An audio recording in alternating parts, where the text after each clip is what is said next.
প্রিয় শিক্ষার্থী বন্ধুরা, আপনারা কেমন আছেন? আশা করি সবাই ভালো আছেন এবং আমার ভিডিও নিয়মিত দেখছেন। আপনাদের অ্যাডভোকেট হওয়ার স্বপ্ন বাস্তবায়ন করার জন্য আমি আছি আপনাদের পাশে, অ্যাডভোকেট শহীদুল ইসলাম পারভেজ। প্রিয় শিক্ষার্থী বন্ধুরা, আশা করি সবাই ভালো আছেন। আজকে আমরা আলোচনা করব ফৌজদারি কার্যবিধির 503 থেকে 565 ধারা পর্যন্ত, অর্থাৎ ফৌজদারি কার্যবিধির আজকে আমাদের সর্বশেষ ক্লাস।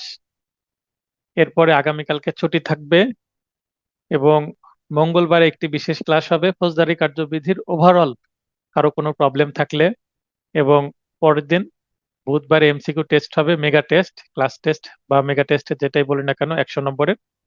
তো 100 নম্বরের এমসিকিউ পরীক্ষা যেটা নিব সেটার কিছু গুরুত্বপূর্ণ নির্দেশনা দিব, কি ধরনের প্রশ্ন করছি বা ফৌজদারি কার্যবিধি থেকে কি ধরনের পরীক্ষায় প্রশ্ন আসতে পারে, বার কাউন্সিলের পরীক্ষায় আসতে পারে, সেই ধরনের কিছু এমসিকিউ রিলেটেড কোশ্চেন আলোচনা করব এবং একটা প্রশ্নকে কিভাবে কত প্রকারে ঘুরিয়ে ফিরিয়ে দেওয়া যায় সেটা কিছুটা আমি রিভিল করব।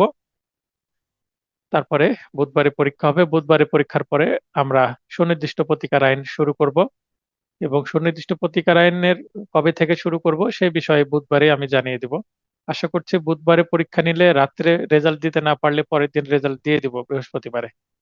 তো এই হচ্ছে আমাদের প্ল্যান। তো আশা করি মোটামুটি স্টুডেন্ট চলে আসছেন, আরো 2-3 জন আশা করছি, কারণ মাত্র এখন 19 জন আছেন। ক্লাস করতে করতে হয়তো অনেকেই চলে আসতে পারেন। আর যেহেতু এর আগে আমরা ক্লাস নিতাম শুক্র শনিবার ছুটির দিন, এই মুহূর্তে আমরা শুক্র শনিবার ছাড়াও ক্লাস নিচ্ছি, ওই কারণে হয়তোবা অনেকের সমস্যা হচ্ছে। তো যেহেতু রেকর্ডেড ক্লাস থাকে, তাই অনেকে রেকর্ডেড ক্লাস দেখেও সমস্যা সলভ করে নিতে পারেন। তো প্রথমে আলোচনা করছি 503।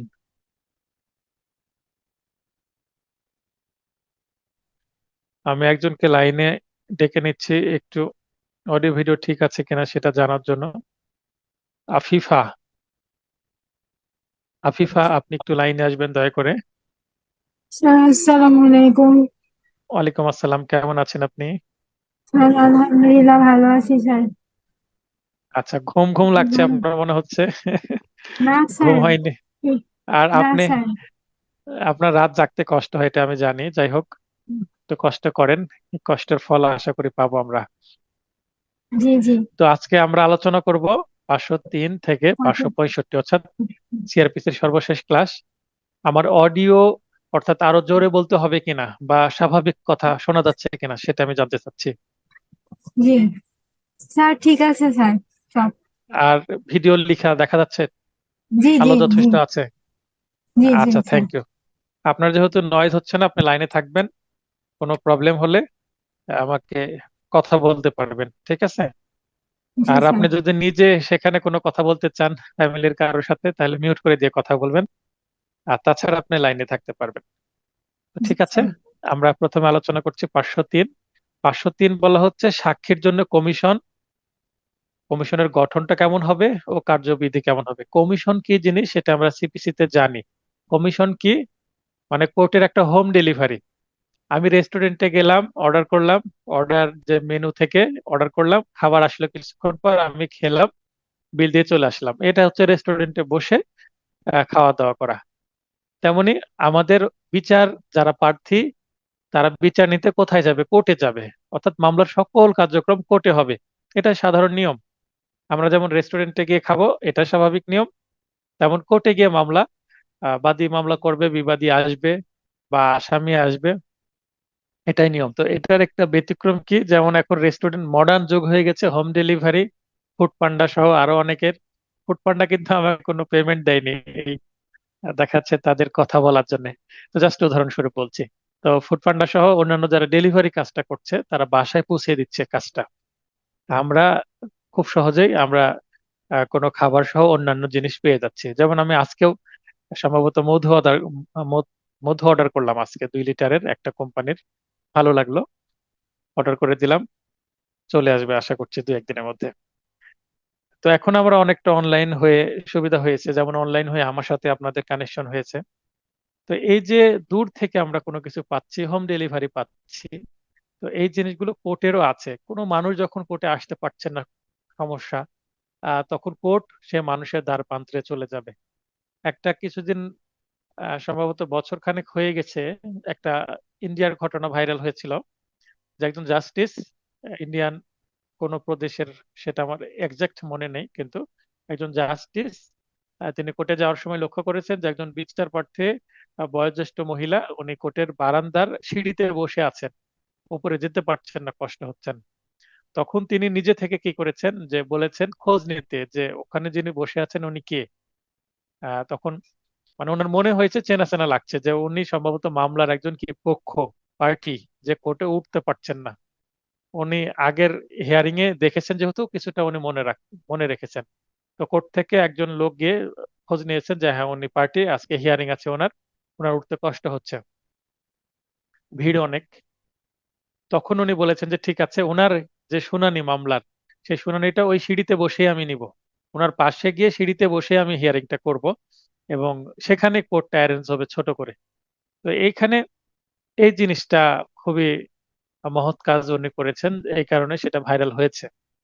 তো এটাও কিন্তু এই কমিশনটা ওই ধরনের, যিনি কোর্টে আসতে পারছেন না, আসতে সমস্যা, এই ধরনের মানুষের কাছে কোর্টের একটা প্রতিনিধি চলে যাবেন সাক্ষী নেওয়ার জন্য বা অন্যান্য কাজের জন্য। তো 503 সিআরপিসি এখানে স্পেসিফিক ভাবে সাক্ষীর জন্য কমিশন দেওয়ার কথা বলা হচ্ছে। আর সিআরপিসি তে আমরা 4 প্রকারের কমিশন দেখেছি, সাক্ষী ছাড়াও আরো 3 প্রকার আছে। তো কিন্তু আহ, পার্থক্য এতটুকুই, ওটাও কমিশন এটাও কমিশন। আর সিআরপিসি তে অর্থাৎ ফৌজদারি মামলায় শুধুমাত্র সাক্ষ্যর জন্য, মানে সাক্ষী গ্রহণের জন্য কিন্তু কমিশন আছে। অন্যান্য 3 ক্ষেত্র সেটা একেবারে পিওরলি সিভিল ম্যাটার্স, তাই সেখানে সিভিল ম্যাটার্সই হবে, সেই 3টা আর ফৌজদারিতে আসছে না। তাহলে আমি আবারও ক্ল্যারিফাই করি যে সিভিলে আছে 4 ধরনের কমিশন, আর ফৌজদারিতে আছে 1 ধরনের কমিশন, সেটা শুধুমাত্র সাক্ষীর জবানবন্দি নেওয়ার জন্যই। এবার নোটে কিভাবে আছে সেটা পড়ি। কোনো অনুসন্ধান বা বিচার বা অন্য কোনো কার্যক্রমে ন্যায় বিচারের স্বার্থে, তাহলে মূল বক্তব্য হচ্ছে ন্যায় বিচারের স্বার্থে, যদি ন্যায় বিচারের স্বার্থে প্রয়োজন হয় কমিশন দেওয়ার, সেই ক্ষেত্রে আদালত কমিশন দিবেন। কোন সাক্ষ্যের জবানবন্দি গ্রহণ প্রয়োজন হলে, যে এই সাক্ষ্যের জবানবন্দিটা এই মামলার জন্য একটা ভাইটাল পয়েন্ট। আমরা সাক্ষ্য আইনের 134 ধারায় কি জানি, একটি মামলা প্রমাণের জন্য কোনো নির্দিষ্ট সংখ্যক সাক্ষীর দরকার হয় না। একজন সাক্ষী দিয়েও মামলা প্রমাণ হতে পারে, আবার প্রয়োজনে অনেক সাক্ষীরও দরকার হতে পারে। তো এখানে এমন একজন সাক্ষী যার সাক্ষীটা এই মামলার, যার সাক্ষ্য গ্রহণটা এই মামলায় খুবই গুরুত্বপূর্ণ, তার মানে তার উপর নির্ভর করছে। যেমন আমার একটা মামলায় বলা হচ্ছে যে বাদীর বাড়িতে ঘটনা ঘটেনি বা আসামির বাড়িতেও ঘটনা ঘটেনি, 1 নম্বর যিনি সাক্ষী হয়েছেন তার বাসাতে ঘটনাটা ঘটেছে, টাকা লেনদেনের বিষয়ে ঘটনাটা ঘটেছে। তো 1 নম্বর সাক্ষী এখন পর্যন্ত সাক্ষ্য দেননি। তো আমার প্রশ্ন হচ্ছে যে যদি 1 নম্বর সাক্ষী সাক্ষী না দেয়, তাহলে বাদী পক্ষের ক্ষতি হয়ে যাবে। কারণ মূল ঘটনাটা যার বাড়িতে ঘটলো তিনি যদি সাক্ষী দিতে না আসেন, তাহলে সেটা আসামির পক্ষে চলে যাবে, এটা আমার অ্যাডভান্টেজ হবে, আসামির অ্যাডভান্টেজ হবে। তো যেহেতু দেয়নি প্রথম ডেটে, হয়তো বা পরের ডেটে দিতে পারে। তা এইটা আমি বলছি যে এই 1 নম্বর আসামি, যেটা আমার একটা মামলায় এখনো সাক্ষী দেয়নি, তিনি যদি অসুস্থ হন, রাজশাহী কোর্টে আসতে পারছেন না, তিনি ঢাকায় আছেন, তো ঢাকায় তাকে কমিশন পাঠিয়ে দেওয়া যেতে পারে। তারা যদি আবেদন করে স্যার কমিশন নিয়োগ করে আহ, এটা পাঠিয়ে দেওয়া হোক, তার কাছে যে জবানবন্দি নেওয়া হবে, কোর্টের একটা প্রতিনিধি যাবেন। সেই ক্ষেত্রে কোর্ট যদি দেখেন, এবং অপরপক্ষের আইনজীবী আমি আমি যদি সেখানে গিয়ে জেরা করতে রাজি হই, তাহলে আমার পুরো যাতায়াত খরচ সহ পুরো যদি বাদীপক্ষ বেয়ার করেন, কারণ যিনি কমিশনের জন্য আবেদন করবেন তাকেই সমস্ত কিছু বেয়ার করতে হবে। তো তিনি যদি বিয়ার করেন, এবং সেটা শুধু বিয়ার করতে চাইলেই হবে না, যদি মামলার জন্য গুরুত্ব বহন করে তার সাক্ষী, তাহলে কিন্তু হবে কমিশন। তাহলে কমিশন কেন দেওয়া হয়, তার লজিকটা কি, সেটা আমি বুঝিয়ে দেওয়ার চেষ্টা করলাম, এবং বাস্তবতাটা কি সেটাও চেষ্টা করলাম, শর্তগুলো কি সেটাও চেষ্টা করলাম। সাক্ষীকে হাজির করা সম্ভব না হলে, বা হাজির করতে বিলম্ব হবে বা ব্যয়বহুল হবে বা অসুবিধা হবে, যে কোনো এই যে উল্লেখিত কারণ হতে পারে, সাক্ষীকে হাজির হতে রেহাই বা অব্যাহতি দিয়ে, তার রেহাই যেটা সেটাই অব্যাহতি, মানে আসার দরকার নেই, আমরাই যাচ্ছি, অর্থাৎ কোর্টের প্রতিনিধি যাচ্ছে সাক্ষীর কাছে। যে সাক্ষী ডিএম, ডিএম হচ্ছে district magistrate, CMM chief metropolitan magistrate বা সিজেএম এর অধিক্ষেত্রে বসবাস করেন, উক্ত ম্যাজিস্ট্রেট বরাবর এমএম বা সিএমএম বা দায়রা বা হাইকোর্ট কর্তৃক কমিশন দেওয়া যাবে। তাহলে এখানে কোন আদালত কোথায় কমিশন দিবে সেটা সম্পর্কে স্পষ্ট বলে দিল এই লাইনে। মূল বই পড়লে এই সেন্টেন্সটা পুরোটা পাবেন, আরো ভালো বুঝতে পারবেন। 2 খতে বলা হচ্ছে সাক্ষী ইউকে বা কমনওয়েলথ স্টেট বা বার্মা বা রিসিপ্রোকাল সম্পর্কযুক্ত দেশে বসবাস করলে উক্ত দেশের আদালত বা জজকে সরকারি গেজেটের মাধ্যমে কমিশন দেওয়া যাবে। এখন সাক্ষী বিদেশে অবস্থান করছে, যেটা ইউকে বা কমনওয়েলথ ভুক্ত দেশ বা কোনো বার্মা, বার্মা বর্তমানে কি হয়ে গেছে, মিয়ানমার। এবং রিসিপ্রোকাল যুক্ত সম্পর্ক, রিসিপ্রোকাল এই এই শব্দটার সাথে কে পরিচিত, কে এটা ব্যাখ্যা করতে পারবেন? তিনি হাত উত্তোলন করবেন। রিসিপ্রোকাল সম্পর্কযুক্ত দেশ বলতে কি বোঝানো হচ্ছে, বা রিসিপ্রোকাল শব্দের অর্থ ভাই কি? কে বলতে পারবেন? তিনি হাত উত্তোলন করেন। রিসিপ্রোকাল সম্পর্কযুক্ত দেশ কি, বা রিসিপ্রোকাল শব্দের অর্থ কি? আমরা পার্টস অফ স্পিচ পড়তে গেলেও রিসিপ্রোকাল শব্দটা আসে। রিসিপ্রোকাল এটা একটা কি প্রোনাউন, রিসিপ্রোকাল প্রোনাউন হয়, রিসিপ্রোকাল অ্যাডজেক্টিভ হয়। তো কেউ হাত উত্তোলন করছেন না এটা সম্পর্কে?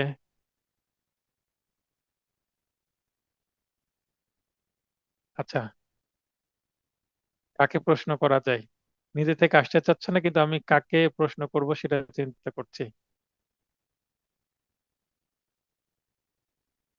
আজকে উপস্থিতি কম মনে হচ্ছে। আচ্ছা, একজন হাত উত্তোলন করেছেন, সোহাগ ভাই। হ্যাঁ, সোহাগ ভাই লাইনে আসেন। রিসিপ্রোকাল এটা বোঝান। স্যার, রেসিপ্রোকালটা হচ্ছে ডিপ্লোম্যাটিক সম্পর্ক বোঝায় স্যার। এটা মানে দেশের মধ্যে দেশের যে একটা সম্পর্ক থাকে কয়েকটি দেশ মিলে, এই জাতীয়। এখানে রিসিপ্রোকাল বলতে এটা এ এটা বি, এটা একটা দেশ এটা একটা দেশ। এখন এইটা যখন আমি এই তীর চিহ্ন দিয়ে বোঝাবো, তার মানে এটা একপাক্ষিক সম্পর্ক বোঝাচ্ছে। এখন যদি তীর চিহ্ন আমি এইদিকেও দিয়ে দিই, তাহলে এটা দ্বিপাক্ষিক হলো না সম্পর্কটা? জি। দ্বিপাক্ষিক মানে দুই পক্ষের দিক থেকে সম্পর্কটা আছে, এটা দ্বিপাক্ষিক সম্পর্ক। এই রিসিপ্রোকালের বাংলা হবে দ্বিপাক্ষিক সম্পর্ক। আপনি যেটা বলছেন ডিপ্লোমেটিক, সেটাও ঠিক আছে। ডিপ্লোমেটিক সম্পর্ক অর্থাৎ পলিটিক্যাল যে সম্পর্ক সেটা আছে। পলিটিক্যাল আর ডিপ্লোমেটিক যদিও একটু কিছুটা পার্থক্য আছে। তো এখানে ইন্টারন্যাশনাল যে পলিটিক্স সেটার কথা বলা হয়।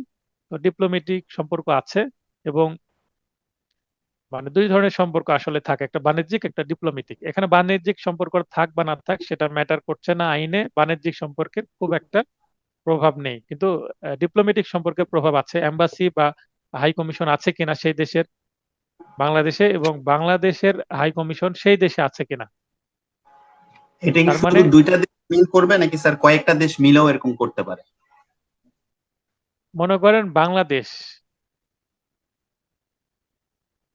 বাংলাদেশ রিসিপ্রোকাল সম্পর্ক বলতে, যেমন বাংলাদেশ আমি লিখলাম আমাদের দেশ, বাংলাদেশের সাথে ইন্ডিয়ার রিসিপ্রোকাল সম্পর্ক আছে। তারপরে বাংলাদেশের সাথে সম্পর্ক আছে আমেরিকার, বাংলাদেশের সম্পর্ক আছে ইংল্যান্ড,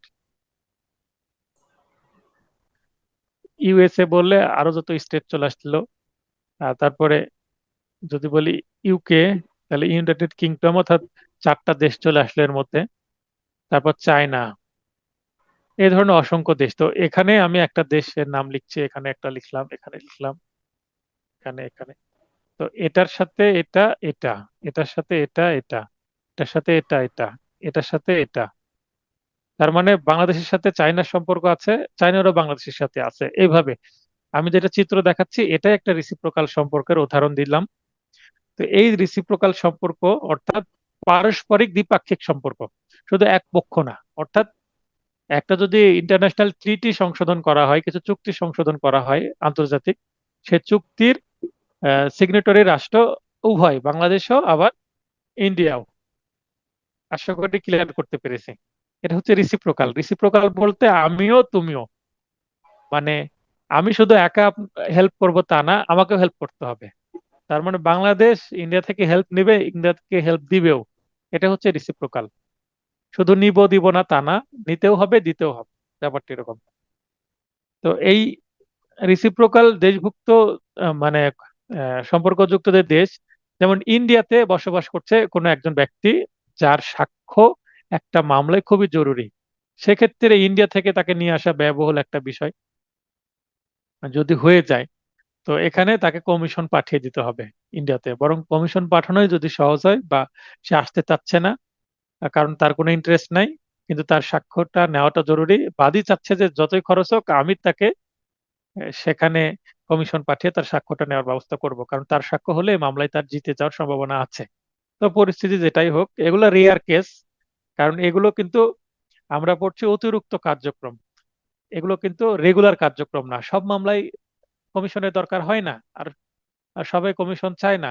কমিশন তো ব্যয়বহুল একটা জিনিস, আর বিদেশে হলে তো তাও হবে। তো বিদেশে কমিশন পাঠাতে হলে কি করতে হবে? উক্ত দেশের আদালত বা জজকে সরকারি গেজেটের মাধ্যমে, তাহলে এখানে আবেদন করতে হবে, সরকারি গেজেট হবে, গেজেটটা আবার পাঠিয়ে দিতে হবে ওই দেশে বাই পোস্ট। এটা বাই পোস্টে যাবে, এম্বাসির মাধ্যমে যাবে। এম্বাসি বলতে কমনওয়েলথ ভুক্ত দেশকে এম্বাসি আর বলা হয় না, কি বলা হয়? হাই কমিশন বলা হয়। যেটা এম্বাসি সেটাই হাই কমিশন, কিন্তু কমনওয়েলথ ভুক্ত দেশগুলোকে বলা হয় হচ্ছে হাই কমিশন। তারপরে কমিশন প্রাপ্ত ম্যাজিস্ট্রেট বা অফিসার বা সিএমএম বা সিজেএম হলে নিজে বা অন্য ম্যাজিস্ট্রেটকে নিয়োগের মাধ্যমে, তাহলে নিজে কমিশনের জন্য উনি চলে যেতে পারেন, মানে নিজেই সাক্ষ্য গ্রহণ করতে চলে যেতে পারেন ম্যাজিস্ট্রেট নিজেই, অথবা অন্য কাউকে নিয়োগ দিল যে এটা করে নিয়ে আসা হোক। সাক্ষীর নিকট গমন এবং সাক্ষীকে তলবের মাধ্যমে সাক্ষ্য গ্রহণ করবেন। এখানে সাক্ষীর নিকট গমন বলতে আহ দেখা যাচ্ছে যে, ঢাকার কথা বলি, ঢাকায় বসবাস করছে একজন সাক্ষী, কিন্তু মামলা চলছে রাজশাহীতে। কোনো কারণে তিনি ঢাকা থেকে আসতে চাচ্ছেন না। এখন ঢাকার উনি যেই জায়গায় বসবাস করেন, ঢাকার মনে করেন তিনি বসবাস করেন মহাখালীতে, এখন তাকে বলা হলো আপনি মহাখালীতে থেকে জাস্ট একটু কোর্টের, মানে ঢাকা যে কোর্ট এলাকা, সে এলাকায় আসেন,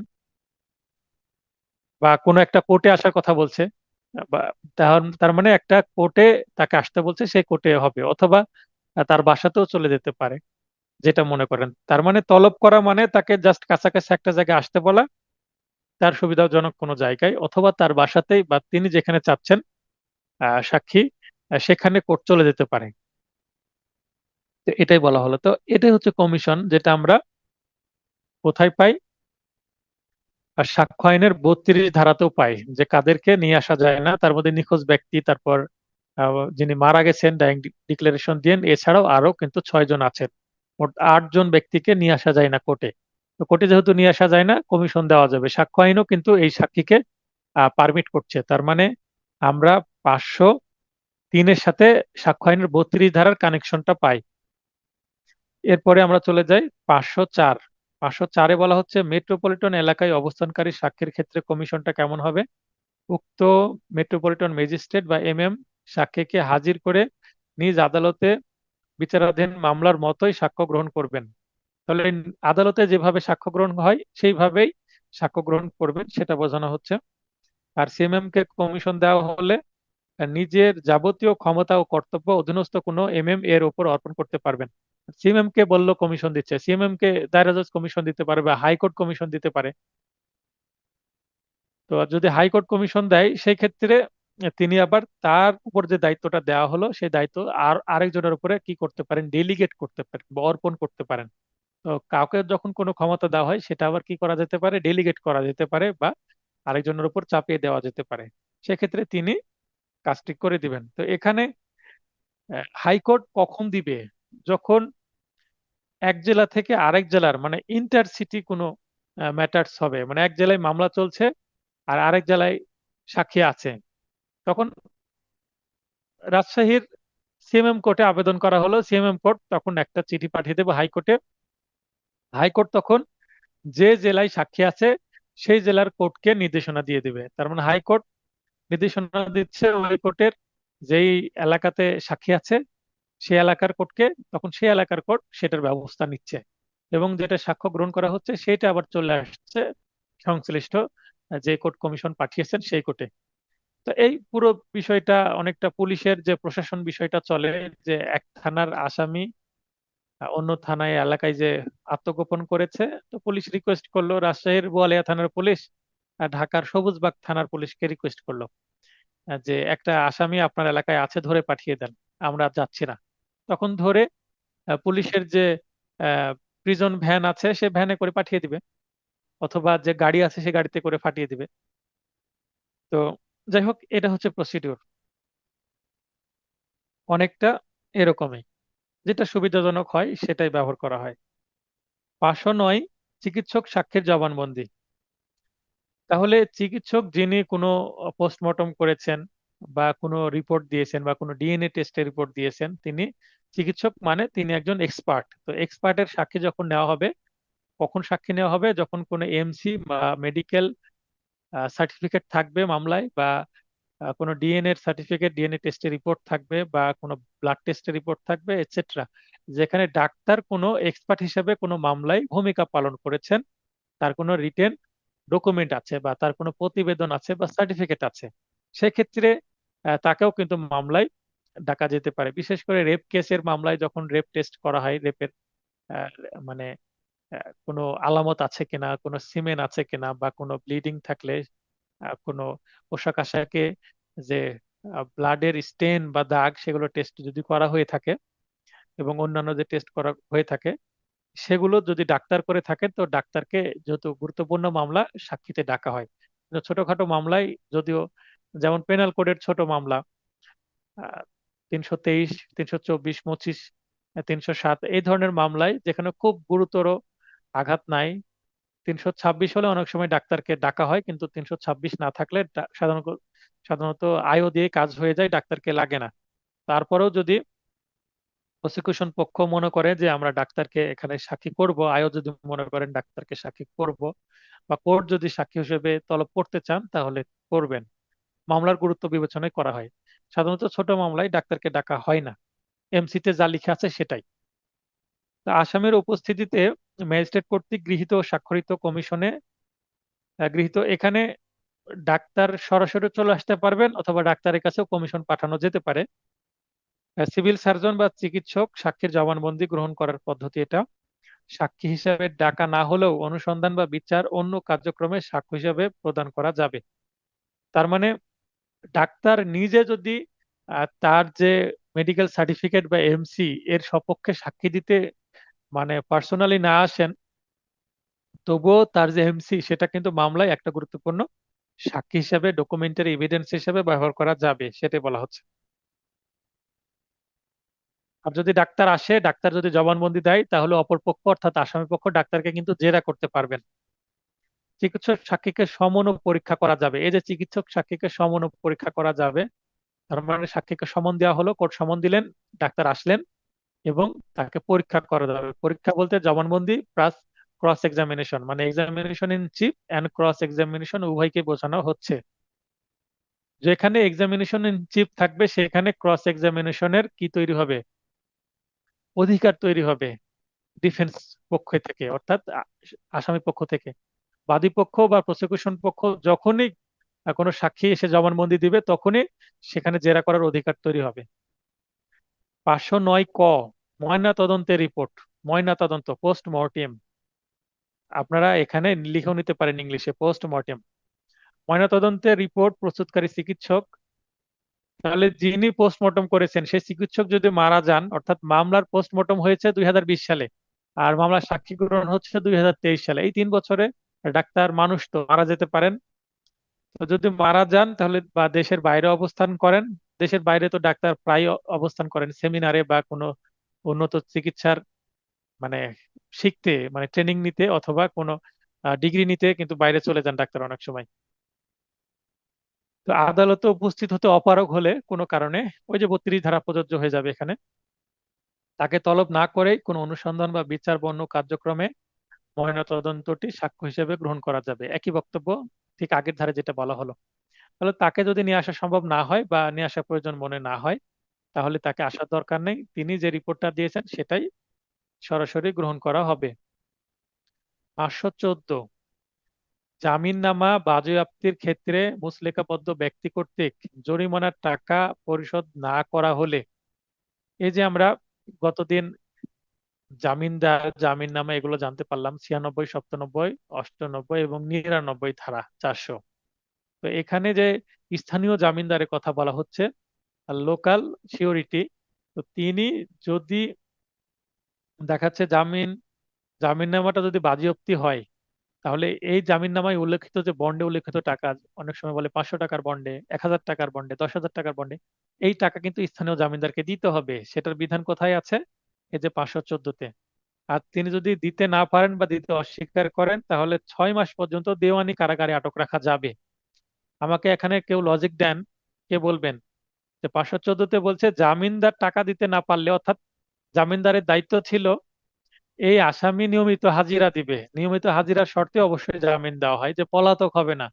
কিন্তু জামিন নিয়ে আসামি পালিয়ে চলে গেল, পলাতক হয়ে গেল। এখন জামিনদার বলবে এই আসামিকে এনে দেন, আসামি আসছে না কেন কোর্টে? আর যদি এনে দিতে না পারেন, তো তাকে যে 10,000 টাকা বন্ডে জামিন দেওয়া হয়েছিল, এই 10,000 টাকা এখন কোর্টে জমা দেন। তো টাকাও সে জমা দিচ্ছে না, সেই ক্ষেত্রে তাকে 6 মাসের দেওয়ানি কারাগারে আটক রাখা যাবে। এখানে ফৌজদারি কার্যবিধি পড়ছি, এখানে দেওয়ানি কারাগার কেন আসলো, এটার ব্যাখ্যা কে দিবেন? লাইনে আসেন, হাত উত্তোলন করেন। আমার বক্তব্য হচ্ছে আমরা পড়ছি ফৌজদারি কার্যবিধি, কিন্তু দেওয়ানি কারাগারের বক্তব্য কেন আসছে? 2 জন হাত উত্তোলন করেছেন। আচ্ছা, 3 জন হাত উত্তোলন করেছেন। নতুন এক ব্যক্তি হাত উত্তোলন করেছেন, উনি খুব একটা আসেন না, আব্দুল বারী, ওনাকে আগে সুযোগ দিই। আব্দুল বারী বলবেন, নওগাঁ থেকে। হ্যাঁ, আপনাকে শোনা যাচ্ছে, বলেন, কথা বলতে হবে। আসসালামু আলাইকুম।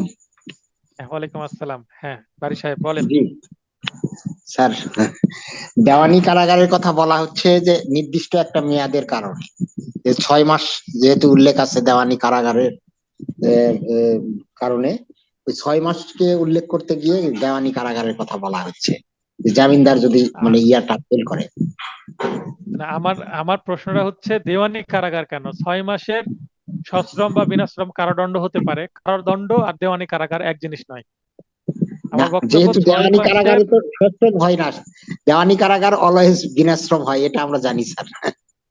তা আমি তো দেওয়ানি কার্যবিধি পড়াচ্ছি না, আমি পড়াচ্ছি ফৌজদারি কার্যবিধি। ফৌজদারি কার্যবিধির মধ্যে দেওয়ানি কারাগার কেন? আমার ও বক্তব্য, আচ্ছা, মানে প্রশ্ন হচ্ছে এটা, ফৌজদারি জি কার্যবিধির মধ্যে দেওয়ানি কারাগার কেন প্রবেশ করলো? ফৌজদারি মানে এখানে তার 6 মাসের বিনাশ্রম কারাদণ্ড হতে পারতো, কিন্তু কেন দেওয়ানি কারাগার? এটার ব্যাখ্যা আমি চাচ্ছি। এগুলো আপনাদের ও, বুঝতে হবে, এখান থেকে পেঁচিয়ে প্রশ্ন আসতে পারে, ভাইভাতে প্রশ্ন ধরতে পারে এগুলো। জি স্যার, এটা আমার জানা নাই স্যার। আচ্ছা, ঠিক আছে, সমস্যা নেই, চেষ্টা করার জন্য ধন্যবাদ। আচ্ছা, আগে যারা হাত উত্তোলন করেছেন তারা হাত নামিয়ে নিলেন কি অভিমানে? আচ্ছা, উজ্জ্বল ভাই। আচ্ছা, উজ্জ্বল ভাই বলবেন। আচ্ছা, বারী সাহেব আপনি নিজেকে মিউট করে নেন, মাইক অফ করে আসসালামু দেন। আলাইকুম উজ্জ্বল স্যার। ভাই লাইনে আসেন। ওয়ালাইকুম জি আসসালাম। স্যার। আচ্ছা, উজ্জ্বল ভাই বলেন, বলেন। স্যার, এখানে তো আসলে একটা টাকার বিষয়, এই জন্য স্যার দেওয়ানি কারাগারে আটক রাখা হবে স্যার, অর্থের বিষয়ে। এখানে আপনার মোটামুটি 70% উত্তর কারেক্ট হয়েছে। আর যে আপনি বলছেন যেহেতু টাকা দেওয়ার কথা, টাকা দিতে পারছে না, আর টাকা তো সিভিল ম্যাটার্স, টাকাটা জি স্যার। Civil matters. সে তো অপরাধ করেনি, অপরাধ করেছে আহ কোনো একজন আসামি। ঠিক আছে, এখানে জি স্যার। আসামি করেছে অপরাধ। এই যে টাকাটা যেটা দিতে হবে, সেটা কিন্তু তার অর্থদণ্ডও না। পেনাল কোডে যে 5 ধরনের দণ্ড আছে, সেটাও না, কোনোটাই না, অর্থদণ্ডও না, কিচ্ছু না, কিন্তু জাস্ট সে অন্যের উপকার করতে যে নিজে ধরা খেয়ে গেছে। কি উপকার? সে আসামি রহিমের কি হয়েছিল, জামিনদার হয়েছিল, তো রহিম এখন পালিয়ে গেছে। এখন রহিমের পালিয়ে যাওয়ার কারণে সে পড়ে গেছে বিপদে, কারণ সে জামিনদার হয়েছিল। আপনি ব্যাংকে যখন ঋণ নিতে যাবেন, তখন একজন কি হতে সিওরিটি থাকে। বা আপনি একটা কিস্তিতে প্রোডাক্ট নিতে যাবেন, যেমন ওয়ালটনের একটা আপনি এসি বা ফ্রিজ কিনতে যান, কিস্তিতে দিবে আপনাকে, কিন্তু জামিনদার লাগবে। আপনি দিতে না পারলে জামিনদারকে আবার ধরবে টাকা দেওয়ার জন্য। তো ব্যাপারটা এরকম। তো এখানে অপরাধ কিন্তু এই আসামি করেছে, আর ইনি কিন্তু আসামি না, ইনি জামিনদার। তাই ইনি যেহেতু আসামি না, ইনাকে তো আর সাজা দেওয়া যায় না, দণ্ড দেওয়া যায় না। তাই এখানে টাকা যেহেতু দিতে পারছে না, তাই সিভিল প্রাইজন, মানে টাকার পরিবর্তে সিভিল প্রাইজনই দেওয়া যায়, ক্রিমিনাল প্রাইজন দেওয়া যায় না। কোনো মানি শুট যদি করা হয় আলাদাভাবে, মানি শুটেও কিন্তু সিভিল প্রাইজন হয়, ক্রিমিনাল কোনো জেল হয় না। তা আশা করি ক্লিয়ার করতে পারলাম। আর মোটামুটি উজ্জ্বল ভাই এটাই বোঝাতে চেয়েছেন। উজ্জ্বল ভাই মোটামুটি বুঝেন, একটু পড়াশোনা করলে খুব ভালো রেজাল্ট হবে আশা করি। এবং আমি আশা করি উজ্জ্বল ভাই ভালো আইনজীবী হতে পারবেন, খুব অল্পতে বুঝতে পারেন, কিন্তু পড়াশোনা একটু বাড়াবেন। আপনার প্রতি শুভকামনা থাকলো ভাই। এরপরে আমরা চলে থ্যাংক যাই ইউ। হচ্ছে 517। 517তে বলা হচ্ছে যে সম্পত্তি সম্পর্কে অপরাধ করা হয়েছে তা নিষ্পত্তির আদেশ। এখানে 517 একটু আমাকে বোঝাতে হবে, 517 থেকে কিন্তু রিটেন প্রশ্ন আসতে পারে। মনে রাখবেন 517তে রিটেনের জন্য গুরুত্বপূর্ণ, আবার ভাইভার জন্য গুরুত্বপূর্ণ। তো 517তে আমরা যেটা মানে কোর্টের প্রচলিত ভাষা, এটাকে বলা হয় আলামত। আলামত, আলামত বা সার্কামস্ট্যান্সিয়াল এভিডেন্স। মানে একটা মামলা করলে ঘটনার সময় যে জিনিসপত্রগুলো পাওয়া যায় সেগুলো যদি জব্দ করা হয়, সেটাই জব্দ তালিকায় যা কিছু থাকে সেগুলোই আলামত হিসাবে জব্দ করা হয়। তো একটা সম্পত্তি সম্পর্কে অপরাধ করা হয়েছে, তো এই মামলার সাথে সেই প্রপার্টিটা যদি রিলেটেড থাকে এবং সেটা যদি অস্থাবর যদি সম্পত্তি হয়, যেমন কোনো মোবাইল ফোন জব্দ করা হচ্ছে, কোনো মোটরসাইকেল জব্দ করা হচ্ছে, কোনো অটো রিক্সা বা কার বা বাস, ট্রাক জব্দ করা হচ্ছে, তো এগুলো যদি, যে প্রপার্টি গুলোর কথা বলছি আমি, সেগুলো যদি বৈধ প্রপার্টি হয়, তাহলে চাইলেও যে মালিক তিনি কিন্তু কি করতে পারবেন, এটা নিজের জিম্মায় নিতে পারবেন, যে মামলা চলাকালীন এটা আমাকে দেওয়া হোক, আমি বন্ড সই করে দিচ্ছি যে মামলা চলাকালীন এটা আমি কোথাও হস্তান্তর করব না, আমি বিক্রয় করব না, হারিয়ে ফেলবো না। আর যদি মামলার প্রয়োজনে এটা আবার কোর্টে হাজির করতে হয়, সেক্ষেত্রে আমাকে যে নির্দেশনা দেওয়া হবে সেই তারিখে সেই সময়ে উক্ত স্থানে বা উক্ত কোর্টে আমি হাজির করতে বাধ্য থাকবো। এইভাবে একটা বন্ড সই করলে কিন্তু জিম্মায় দিয়ে দেয় একটা আ- এই জামানত, মামলা চলাকালীনও। কারণ জিনিসটা পড়ে থাকলে নষ্ট হয়ে যাবে। কিন্তু আলামত যদি অবৈধ হয়, বা আলামত যদি প্র্যাকটিক্যাল ইউজ খুব একটা নাই, যেমন যদি কোনো মাদক দ্রব্য হয়, কোনো ফেন্সিডিল, কোনো ইয়াবা ট্যাবলেট, বা কোনো হিরোইন পাউডার, এই ধরনের যদি, বা গাঁজা, এই ধরনের যদি মাদক দ্রব্য হয়, তাহলে এগুলো তো আর কাউকে জিম্মাই দিবে না, এগুলো ধ্বংস করে ফেলবে। কিন্তু মামলা চলাকালীন এগুলো কি থাকবে, দায়িত্বে থাকবে, কাস্টডিতে থাকবে, এবং একটা সিরিয়াল নাম্বার থাকবে মামলার বিপরীতে। এই সিরিয়াল নাম্বার অনুসারে মামলা যখন সাক্ষ্য গ্রহণ করা হবে, সে আলামতটা কোর্টে নিয়ে আসা হয়। আমরা টেস্ট করে বলতে খুলে দেখি চোখ দিয়ে আপাত দৃষ্টিতে, মানে সুরুথালের মতো, যে এটার সুরুতটা আসলে কি, এটা কি আসলে হিরোইন পাউডার না অন্য কিছু দিয়ে আমার আসামিকে ফাঁসিয়ে দেওয়া হয়েছে, বা এটা কি গাঁজা কিনা। অনেক অ্যাডভোকেট আছেন গাঁজার ওইটাকে আবার শুকে দেখেন যে এটার সেন্ট আছে কিনা গাঁজার মতন। তো কিছু কিছু এক্সপার্ট আছেন, অ্যাডভোকেটও এক্সপার্ট হয়ে যান এই মামলা করতে করতে। তো তার যদি সন্দেহ হয়, সেটা আবার পরীক্ষার জন্য আসামি পক্ষ থেকে আবেদন করতে পারে, যে না এইটা আলামতটা সঠিক আলামত না, এটা একটা মাদক দ্রব্যই না, দেখা যাচ্ছে যে গ্লুকোজ পাউডার দিয়ে চালান দেওয়া হয়েছে আমার আসামিকে, মানে এটা কোনো কি না, মাদক দ্রব্য না, এটা গ্লুকোজ পাউডার বা বরিক পাউডার এই টাইপের, এটা কোনো হিরোইন পাউডার নয়। তাহলে বৈধ যদি হয় প্রোডাক্ট বা আলামত বা অস্থাবর সম্পত্তি, সেটা জিম্মা দেওয়া যাবে, আর অবৈধ হলে তো দিবেই না। আর কাপড় চোপড় যদি হয়, সেটা আসলে জিম্মা নেওয়ার দরকার হয় না, কারণ এটা মামলার গুরুত্বপূর্ণ একটি আলামত। মামলা এখানে আইনে কি বলা হচ্ছে, যে সম্পত্তি সম্পর্কে অপরাধ করা হয়েছে তা নিষ্পত্তির আদেশ, অনুসন্ধান বা বিচার সমাপ্ত হবার পর ধ্বংস, জব্দ, দাবি আহ, দাবিদারকে প্রদান বা অন্যভাবে নিষ্পত্তির আদেশ। তো প্রথমে বলা হচ্ছে অনুসন্ধান হয়ে গেছে, তার মানে চার্জশিট চলে আসছে। অনুসন্ধান হয়ে গেছে মানে চার্জশিট চলে এসেছে, মামলা তদন্ত শেষ হয়ে গেছে, অথবা বিচার সমাপ্ত হয়ে গেছে। তাহলে তদন্ত সঙ্গে সঙ্গে আমরা নিতে পারবো চার্জশিট আসার পরে, অথবা বিচার হয়ে গেলেও আমরা আবেদন করে নিতে পারবো, অর্থাৎ দাবিদারকে প্রদানের কথা এখানে বলা হচ্ছে। আর এখানে ধ্বংস করার কথা বলা হচ্ছে।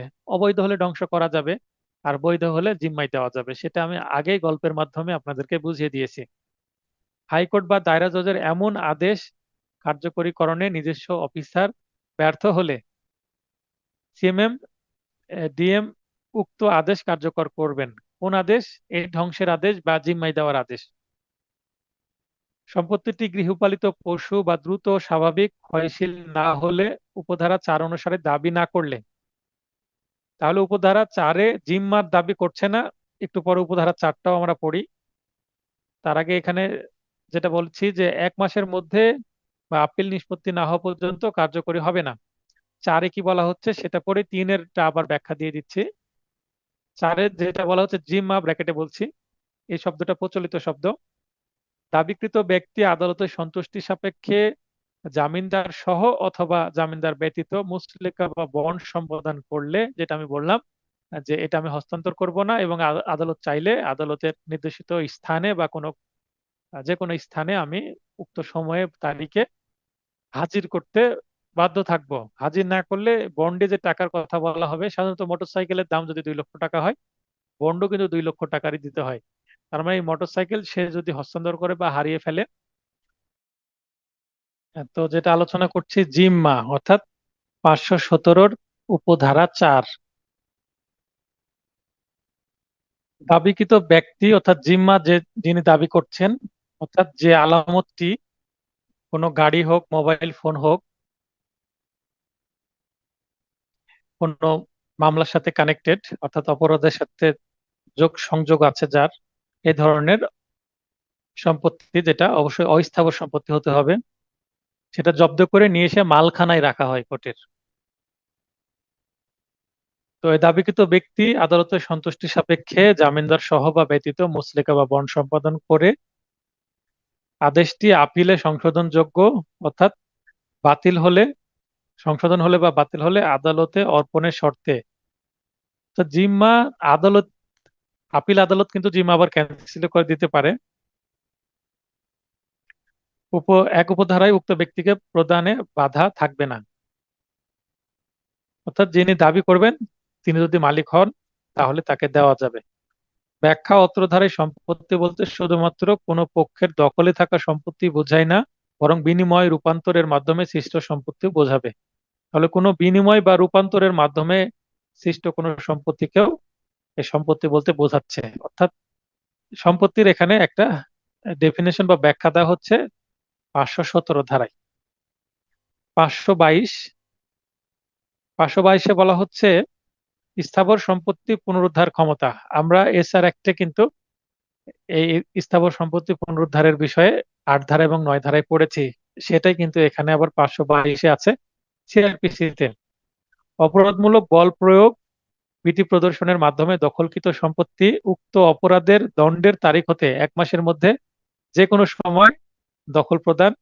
উক্ত সম্পত্তিতে দেওয়ানি মোকদ্দমা দ্বারা সত্ত্ব প্রতিষ্ঠা করলে তা অত্র ধারার আদেশ দ্বারা ক্ষতিগ্রস্ত হবে না। যে কোনো আপিল, দণ্ড অনুমোদন, রেফারেন্স, রিভিশন আদালত অত্র ধারার আদেশ দিতে পারবেন।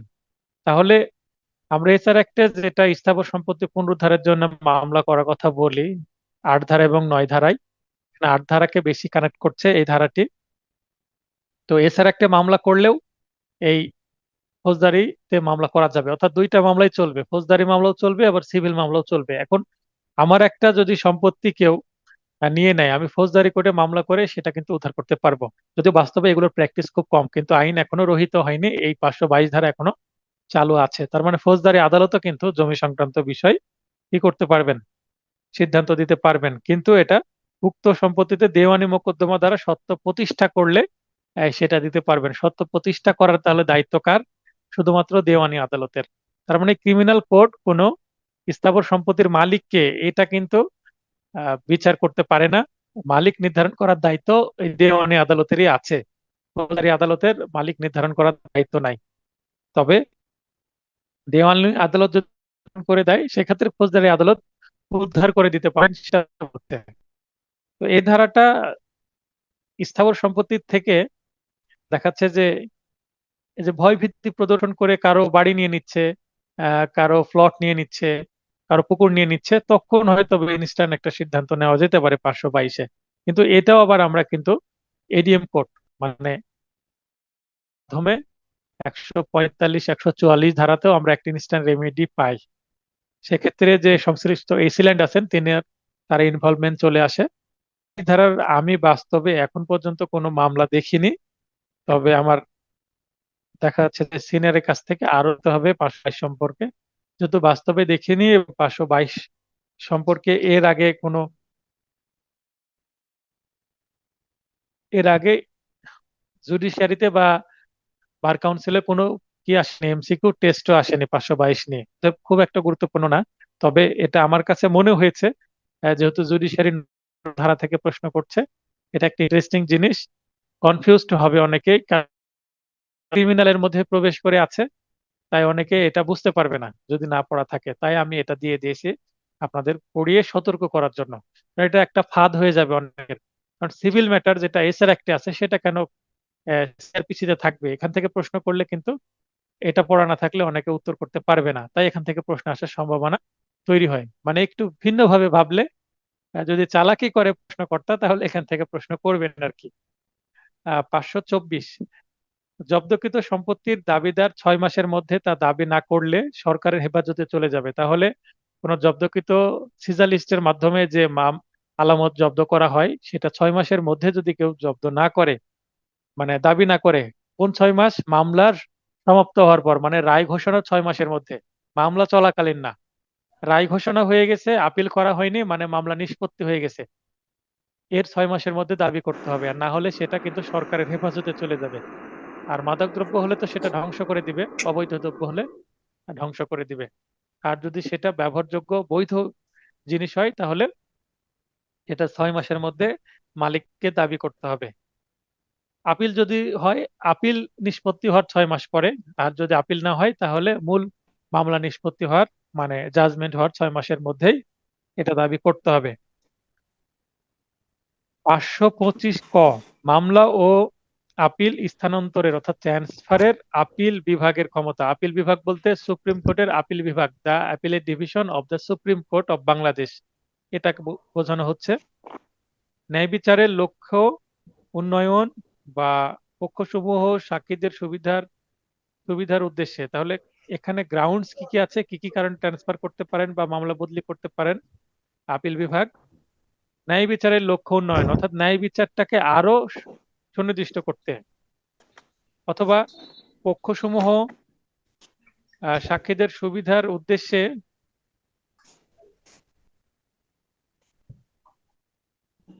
পক্ষসমূহ বা সাক্ষীদের সুবিধার উদ্দেশ্যে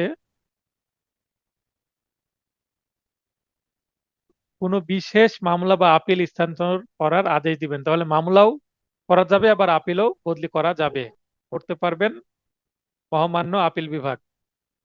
আপিল বিভাগ কর্তৃক হাইকোর্টের এক বেঞ্চ হতে অন্য বেঞ্চে, অথবা কোনো ফৌজদারি আদালত হতে অন্য কোনো ফৌজদারি আদালত, একই বা উচ্চতর, এক সংক্ষেপে ব্র্যাকেটে আমি, তাদের কাছে নোট আছে দেখবেন 525-এর ক এ, এখানে আমি লিখেছি যে হাইকোর্টের এক বেঞ্চ হতে অন্য বেঞ্চে যাবে, অথবা কোনো ফৌজদারি আদালত হতে অন্য ফৌজদারি আদালতে যাবে, ব্র্যাকেটে একই স্ল্যাশ উচ্চতর। এটা দ্বারা কি বুঝিয়েছি? কে বলবেন? লাইন আসবেন।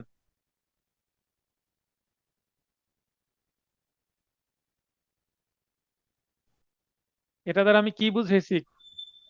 কে বলবেন? হাত উত্তোলন করেন। আচ্ছা, মিল্লাত ভাই হাত উত্তোলন করেছেন, উনি লাইনে আসবেন। আমি মিল্লাত ভাইকে লাইনে আসসালামু আসার আলাইকুম অনুমতি। স্যার। হ্যাঁ, ওয়ালাইকুম আসসালাম। ভাই বলেন, একই বা উচ্চতর বলতে আমি কি বুঝিয়েছি? সংক্ষেপে নোটটা করা, সংক্ষেপে এখানে এক লাইনে আমি বলে দিয়েছি। তো এখানে কি বোঝানো হচ্ছে বলেন দেখি। স্যার একই বলতে আপনার একই আদালতে আপনার কথা বলা হয়েছে আর কি। যেমন একই আদালত বলতে মনে করেন যে জুডিশিয়াল ম্যাজিস্ট্রেট অ্যাক্ট, এটা এটা একটা আদালত। তো একই বলতে কি বোঝানো হচ্ছে? জি স্যার। মামলা তো বদলি হবে, এই আদালত থেকে কি এই আদালতে বদলি হবে, না অন্য আদালতে যাবে? স্যার এখানে আপনার এই যে উম, যুগ্ম আছে, চিফ আছে, যেই আপনার নিম্ন আদালত গুলা, এই আদালতের কথা বোঝানো হয়েছে আমি যেটা বুঝতেছি আর কি। আর হাইকোর্ট এখানে ডিভিশনে চলে গেলে সেটা তার উচ্চতর। এখানে স্বপন ভাই লিখে পাঠিয়েছেন যে সমপর্যায়ের। এখানে সমপর্যায়ের বলতে, যেমন জুডিশিয়াল ম্যাজিস্ট্রেট এক আছে, আরেকটা জুডিশিয়াল ম্যাজিস্ট্রেট দুইয়ের কাছে পাঠিয়ে দেওয়া হলো, তাহলে ইনি জুডিশিয়াল ম্যাজিস্ট্রেট এক, ইনি জুডিশিয়াল ম্যাজিস্ট্রেট দুই। তার মানে এটা জুডিশিয়াল ম্যাজিস্ট্রেট এক, এটা 2, এরা দ্বারা এটা বোঝানো হচ্ছে এটা কোর্টের নাম্বার, কিন্তু দুইজনের পর্যায় একই। ইনু জুডিশিয়াল ম্যাজিস্ট্রেট, ইনু জুডিশিয়াল ম্যাজিস্ট্রেট, এটা হচ্ছে সমপর্যায় বা একই পর্যায়ের, সেটাই বোঝানো হচ্ছে। কিন্তু জুডিশিয়াল ম্যাজিস্ট্রেট থেকে যদি সিজেএম অর্থাৎ চিফ জুডিশিয়াল ম্যাজিস্ট্রেটের কাছে দেওয়া হয়, তাহলে অবশ্যই জুডিশিয়াল ম্যাজিস্ট্রেটের থেকে সিএমএম একটু উচ্চ পর্যায়ের, অথবা A C J M judicial magistrate কাছ থেকে অতিরিক্ত চিফ জুডিশিয়াল ম্যাজিস্ট্রেট একটু উচ্চ পর্যায়ের। তাহলে এটা হলো উচ্চ,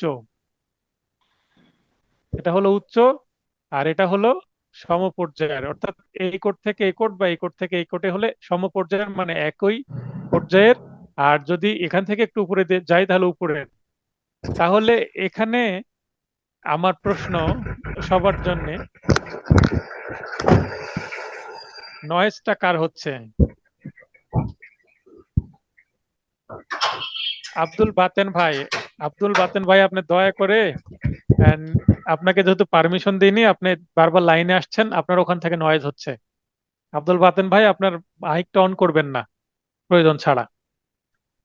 তো এখানে সমপর্যায়ের বলতে দেখেন যে judicial magistrate to judicial magistrate, আবার metropolitan magistrate to metropolitan magistrate হতে পারে, এটা সমপর্যায়ের, তার মানে একই পর্যায়ের।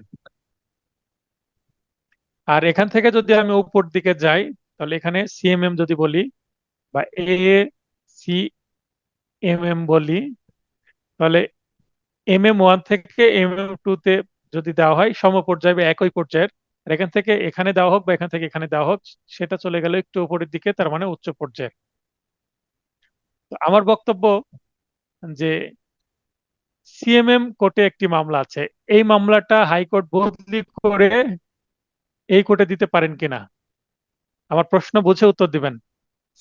সিজেএম কোর্ট বা সিএমএম কোর্ট, সিএমএম কোর্ট থেকে একটি মামলা বদলি করে মেট্রোপলিটন ম্যাজিস্ট্রেট 2 কোর্টে দেওয়া যাবে কিনা? জাস্ট হ্যাঁ বা না, দেওয়া গেলে যুক্তি কি, না দেওয়া গেলে যুক্তি কি, সেটা বলতে হবে। কে বলবেন?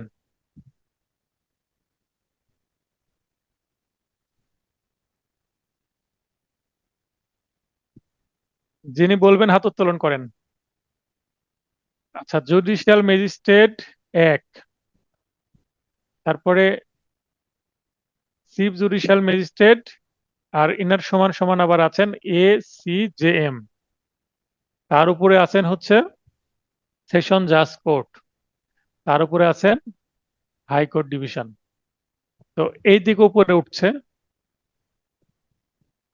তো হাইকোর্ট ডিভিশন মামলা বদলি করে এখানে সমপর্যায়ের আরো কোর্ট আছে জুডিশিয়াল ম্যাজিস্ট্রেট 2, আরো ক্লিয়ার করে আমি আঁকাচ্ছি। এখন এখান থেকে এখানে মামলা দেওয়া যেতে পারে, তার মানে একই পর্যায়ের বা সমপর্যায়ের, সেটা বোঝাচ্ছি আমি, একই পর্যায়ের বা সমপর্যায়ের। আর এখান থেকে মামলা বদলি করে যখন এই দিকে দেওয়া হবে, তখন এটা উচ্চ পর্যায়ের।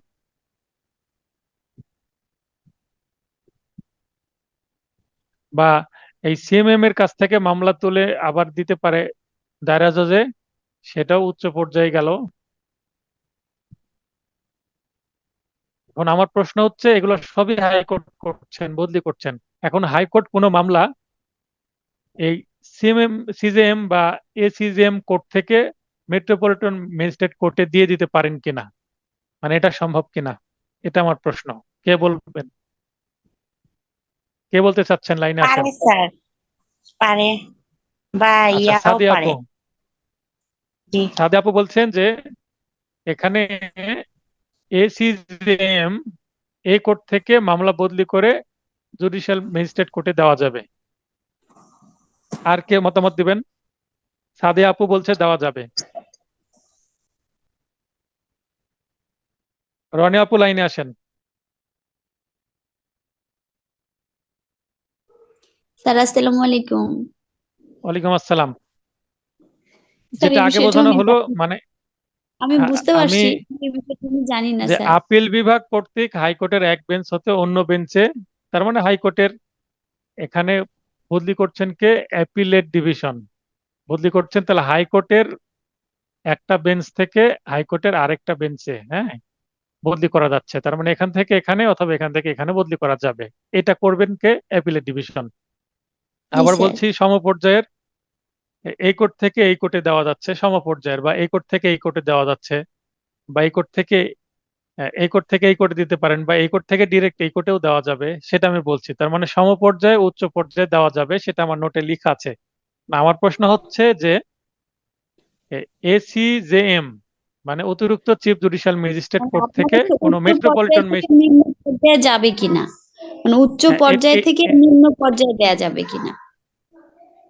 এই তো আমি কোর্টের নাম দিয়ে প্রশ্ন করলাম, আর আপনি জাস্ট পুরো বিষয়টাকে কি করে দিলেন, স্পষ্ট করে দিলেন, নিম্ন পর্যায়ে যাবে কিনা।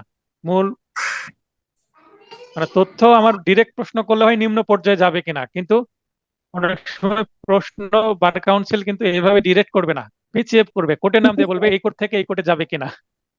হ্যাঁ, তো আমাদের এখন বুঝতে হবে কোনটা বড় কোনটা ছোট। হ্যাঁ, তো এখন স্যার এই একই বিষয়ে পর্যায়ে যাচ্ছে কিনা, আমি আবার বরাবর উচ্চ জানি যে পর্যায়ে নিম্ন যাচ্ছে থেকে কিনা। উচ্চতে যায়, বলেন মানে বলেন। এই বিষয়টা জানি স্যার যে নিম্ন থেকে উচ্চতে দেয়, মানে যেহেতু হুম, আপিল সংক্রান্ত বিষয়। কিন্তু একটা আপিলের ক্ষেত্রে উচ্চতর আদালত থেকে নিম্নতর মানে আদালতে যাবে কিনা এই বিষয়টা আমি জানি না স্যার, মানে আমার কোনো নোটে কি মানে উল্লেখ এই আছে বিষয়ে নিম্ন পর্যায়ে যাবে, এটা কি উল্লেখ আছে নোটে? না স্যার, সেটা নাই। আর থাকলে তো খেয়ালও করতাম। আচ্ছা, একই পর্যায়ে যাবে সেটা কি সমপর্যায়ে যেতে পারে বা একই পর্যায়ে যেতে পারে, এটা সেটা কি উল্লেখ এটা তো আছে?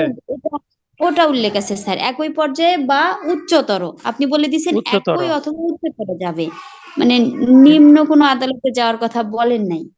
উল্লেখ করা নাই। এটা আচ্ছা, এবার স্বপন রাজাক ভাই লাইনে আসবেন, উনি হাত উত্তোলন করেছিলেন, একটু লাইনে থাকবেন রনি আপু। জি স্যার, আসসালামু আলাইকুম। হ্যাঁ, আপনার মতামত বলেন। স্যার আমার মতামত ওয়ালাইকুম আসসালাম। দিতে পারবে, নিম্ন পর্যায়ে পাঠাতে নিম্ন পারবে। পর্যায়ে নিম্ন পর্যায়েও কি করা যাবে, বদলি করতে পারবেন, এটা আপনি জি স্যার, বলছেন। কারণ এখানে তার যেহেতু এখতিয়ার আছে নেওয়ার, তার আবার তার ডেলিভারি দেওয়ার এখতিয়ার আছে, এই মর্মে বলতেছি স্যার। ক্লিয়ার না বিষয়টা? এখানে এখানে নিম্ন পর্যায়ে দিতে পারবে না, এটা ক্লিয়ার করে দিলাম। তাহলে এখানে আমি থ্যাংক ইউ। আপনাদের থেকে ফিডব্যাক নিচ্ছে এই কারণে আপনারা কনফিউজড কিনা আপনাদেরকে আমাকে বুঝতে হবে। যেমন একজন চিকিৎসকের কাছে একজন কোনো পেশেন্ট আসলে কিন্তু অনেক সময় টেস্ট করানো হয়, তাহলে আপনার কনফিউশন আছে কিনা এটা আমাকে আগে বুঝতে হবে। আমার কেন জানি মনে হচ্ছিল এই জায়গায় কারো কনফিউশন থাকতে পারে, কারণ আপনারা লং টাইম আমার সাথে আছেন। হ্যাঁ, রাজ্জাক ভাই, সাদিয়া আপু, রনি আপু যদিও খুব বেশি দিন হয়নি, কিন্তু বাকিদের কথা বললাম, ওনারা লং টাইম আছেন। তার মানে আপনাদের দেখা যাচ্ছে যে কনফিউশন কোথায় হতে পারে, এটা অন্তত আপনাদের সাইকোলজি কিছুটা আমার বোঝার মতন অ্যাবিলিটি হয়েছে। তারপরেও একটা স্টুডেন্ট পর্যায়ের যারা প্রস্তুতি নিচ্ছেন তাদের এই কনফিউশন থাকতে পারে। যারা প্র্যাকটিক্যালি কোর্টে এগুলো দেখেননি তাদের কনফিউশন তো থাকবেই। অনেক আইনজীবীরই থাকতে পারে, আমারও ছিল।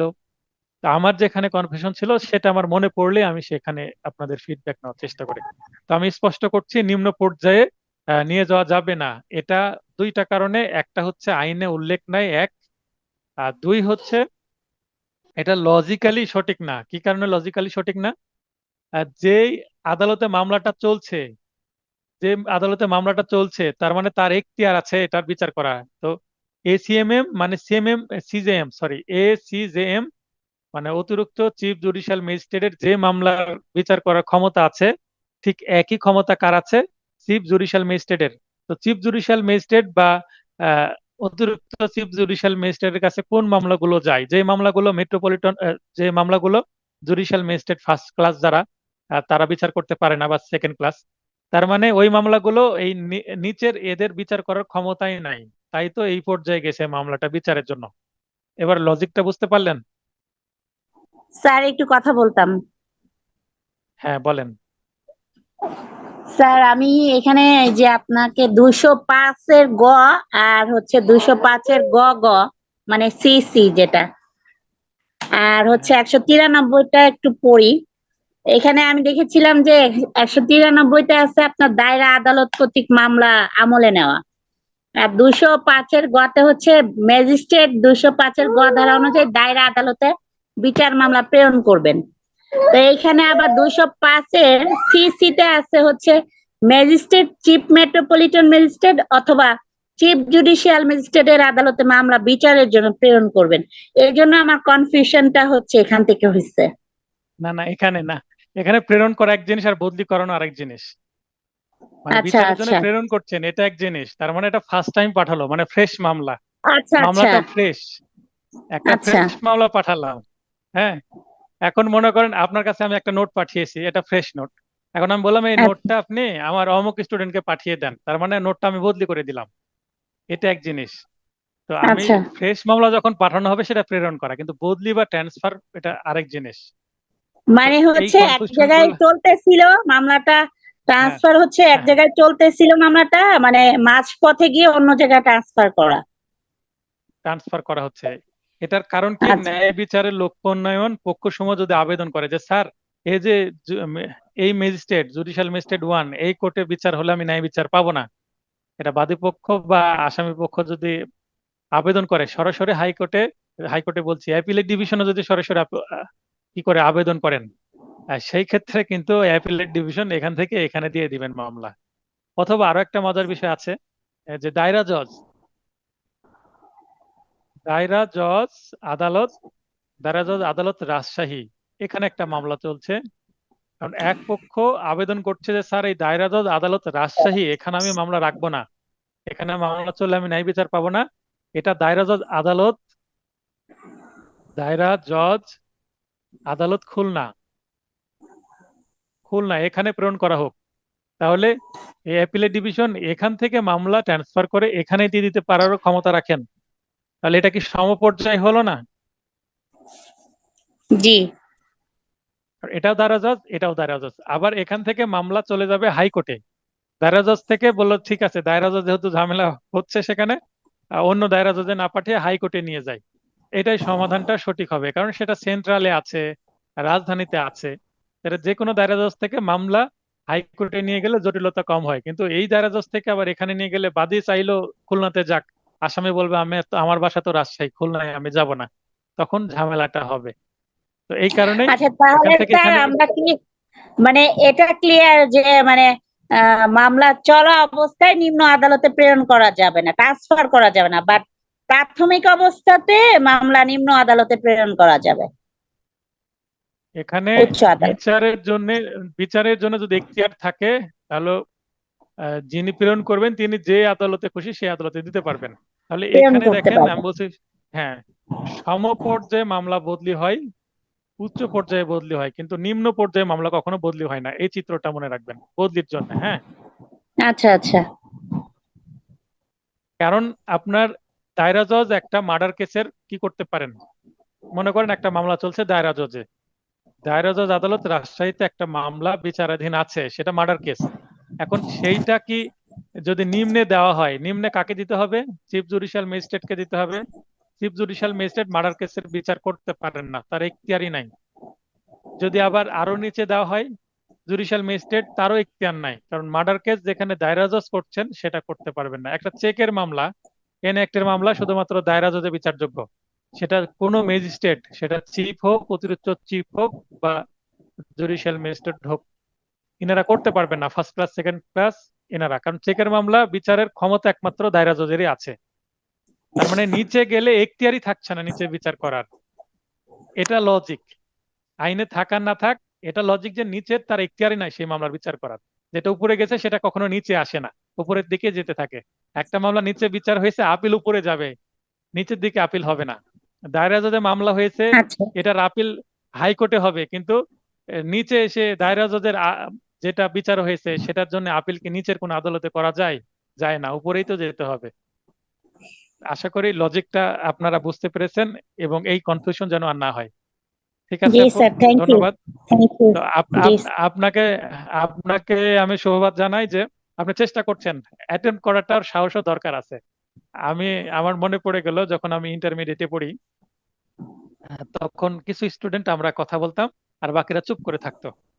তো কথা বলতে না পারলে সাহস হয় না। যে পেশায় আমরা মানে আপনারা চাচ্ছেন, আমি তো চলে আসছি এই পেশায়, এই পেশায় তো মুখ না চললে তো কি হবে, ওকালতি হবে না। যারা মুখ বন্ধ করে আছেন তাদেরকেও কিন্তু একটু এগিয়ে এসে কথা বলার চেষ্টা করেন। আর সবচাইতে আমাদের এই যে শরীফুল ভাই, ওনার বাসা হচ্ছে ঝিনাইদহ, উনি কিন্তু আমাকে প্রচুর ফোন দেন, আমি বিরক্ত হয়ে যাই আসলে ওনার ফোনে। মাঝে মধ্যে বকাও দিই, কিন্তু উনি আমাকে এত ভালোবাসেন যে উনি ফোন দিতেই থাকেন আমাকে। আমি বলি যে একটু সময় থেকে দিবেন, ব্যস্ত মানুষ আমি। স্যার আসসালাম তো যাই স্যার। হোক, ওয়ালাইকুম আসসালাম। কি আসসালাম বলবেন স্যার। বলেন ভাই। স্যার কি শোনেন, বলবেন বলেন। এই বল। আধা ঘন্টা স্যার কোনো লাইন পাইনি আমি। আধা আধা ঘন্টা ঘন্টা লাইন কোনো পাননি? লাইন পাইনি স্যার। না স্যার সেটা পাইনি। আপনার ফোনের সমস্যা, আপনার নেটওয়ার্কের সমস্যা, সেটা হচ্ছে আমার আচ্ছা ঠিক সমস্যা আছে না। স্যার। স্যার আচ্ছা, জাস্ট লাইন না চাইলে পেলেও যান। তো সমস্যা নেই। হ্যাঁ, স্যার লাইন না পেলেও জাস্ট তো চাইলে সমস্যা যান, নাই, রেকর্ড। সমস্যা নেই। হ্যাঁ, রেকর্ডিং তো স্যার পাবেন ভাই। স্যার স্যার হ্যাঁ ভাই। আপনার ক্লাসের প্রতি আমার এত টান, আপনি বিরক্ত হলেও ওর ফোন দিতে চাই স্যার। স্যার ভালো থাকেন স্যার। ক্লাস চালু। আচ্ছা ঠিক আছে, শুনতে থাকেন খাতা কলম নিয়ে। তাহলে এরপরে স্যার আমরা পরের লাইন পড়ি। সবাই নিজেদেরকে মিউট করে দেন প্লিজ, নয় যেন না আসে। তাহলে 25-এর কয়ের নিচে যেটা আছে যে এমন ভাবে ব্যবস্থা গৃহীত হবে যেন প্রকৃতপক্ষে ওই আদালতে মামলা রুজু বা আপিল দায়ের বা উপস্থিত হয়েছিল, অর্থাৎ বদলি হওয়ার পরে যে আদালতে গেল, মনে করতে হবে যে এটা বদলি হয়ে আসলো তো ঠিক আছে, কিন্তু এটা ফ্রেশ মামলা হিসেবে ট্রিট করতে হবে। এটাকে ধরে নিতে হবে এই আদালতে মামলাটা বিচারাধীন ছিল এবং এই আদালতে আপিলটা দায়ের করা হয়েছিল, অন্য জায়গা থেকে এসেছে সেটা ভাবার কোনো আহ মানে কোনো কারণ নাই, এটা ফ্রেশ, এভাবে কিন্তু মামলাটা চলবে। অর্থাৎ যেই স্তর থেকে মামলা শুরু হয়ে মানে বদলি হয়েছিল ওই স্তর। বদলি হওয়ার আগে চার্জের জন্য ছিল মামলাটি, বদলি হওয়ার পরে চার্জের স্তরেই থাকবে, স্তর পরিবর্তন হবে না, অর্থাৎ মামলার যে স্টেজ সেটা পরিবর্তন হবে না। 526 খুবই গুরুত্বপূর্ণ ধারা, এমসিকিউ, রিটেন, ভাইভা তিনটার ক্ষেত্রে প্রযোজ্য। হাইকোর্ট কর্তৃক মামলা স্থানান্তর 525-এর কয়েদ থেকে 526, এটা বেশি ইম্পর্টেন্ট, কারণ আমাদের হাইকোর্ট বেশি লাগে, অ্যাপিলেট ডিভিশন খুব একটা লাগে না।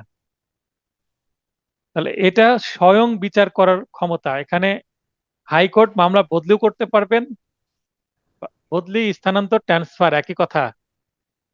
একটু আপনাদের গ্লোসারি দিয়ে দিই। ট্রান্সফার এটার প্রচলিত শব্দ, মানে কোর্টে চলে বেশি বদলি করা। একটু মিউট করে দিবেন, সবাই নিজেদেরকে মিউট করে দিবেন প্লিজ, নয়েজ হচ্ছে। আব্দুল বাতেন ভাই, আপনার ওখান থেকে আপনি বারবার নিজেকে কি করছেন, মাইক চালু করছেন। আপনার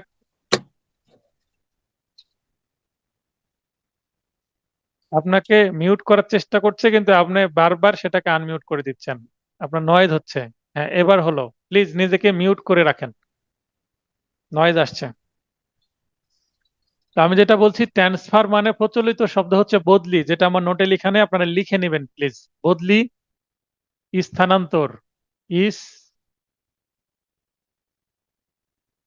স্থানান্তর, আবার আরেকটা আছে বদলি করা, স্থানান্তর করা বা মামলা ট্রান্সফার করা, একই কথা।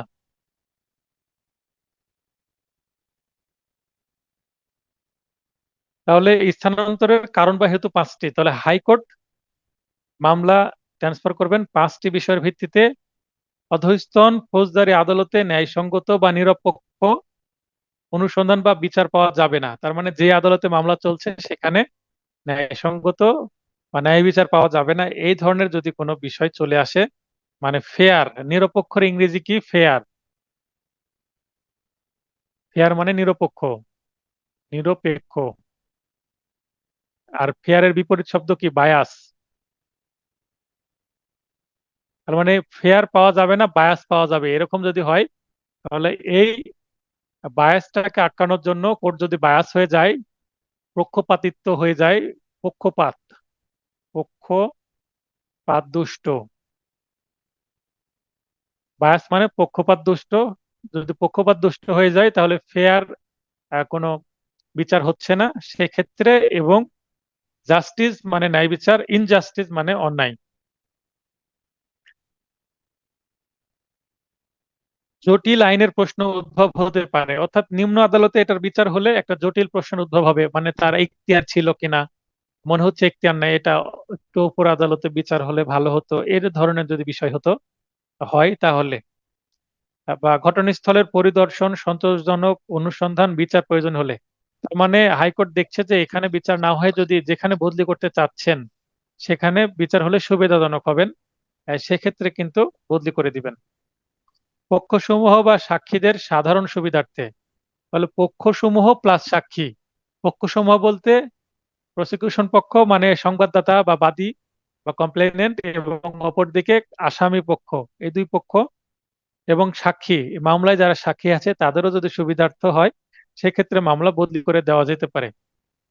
সেটা এক জেলার ভেতরে যে কোর্টগুলো আছে সেই জেলার মধ্যেই থাকবে, যেমন রাজশাহীর যতগুলো কোর্ট আছে এক কোর্ট থেকে অন্য কোর্টে দিয়ে দিল, অথবা জেলার মধ্যে রাখলো না, রাজশাহী জেলা থেকে মামলা বদলি করে নাটোর বা বগুড়া জেলায় দিয়ে দিচ্ছে বা ঢাকা জেলায় দিয়ে দিচ্ছে, এই ধরনেরও হতে পারে। ন্যায় বিচারের স্বার্থে সমীচীন হলে, ন্যায় বিচারের স্বার্থে সমীচীন হলে তাহলে কিন্তু করা যাবে।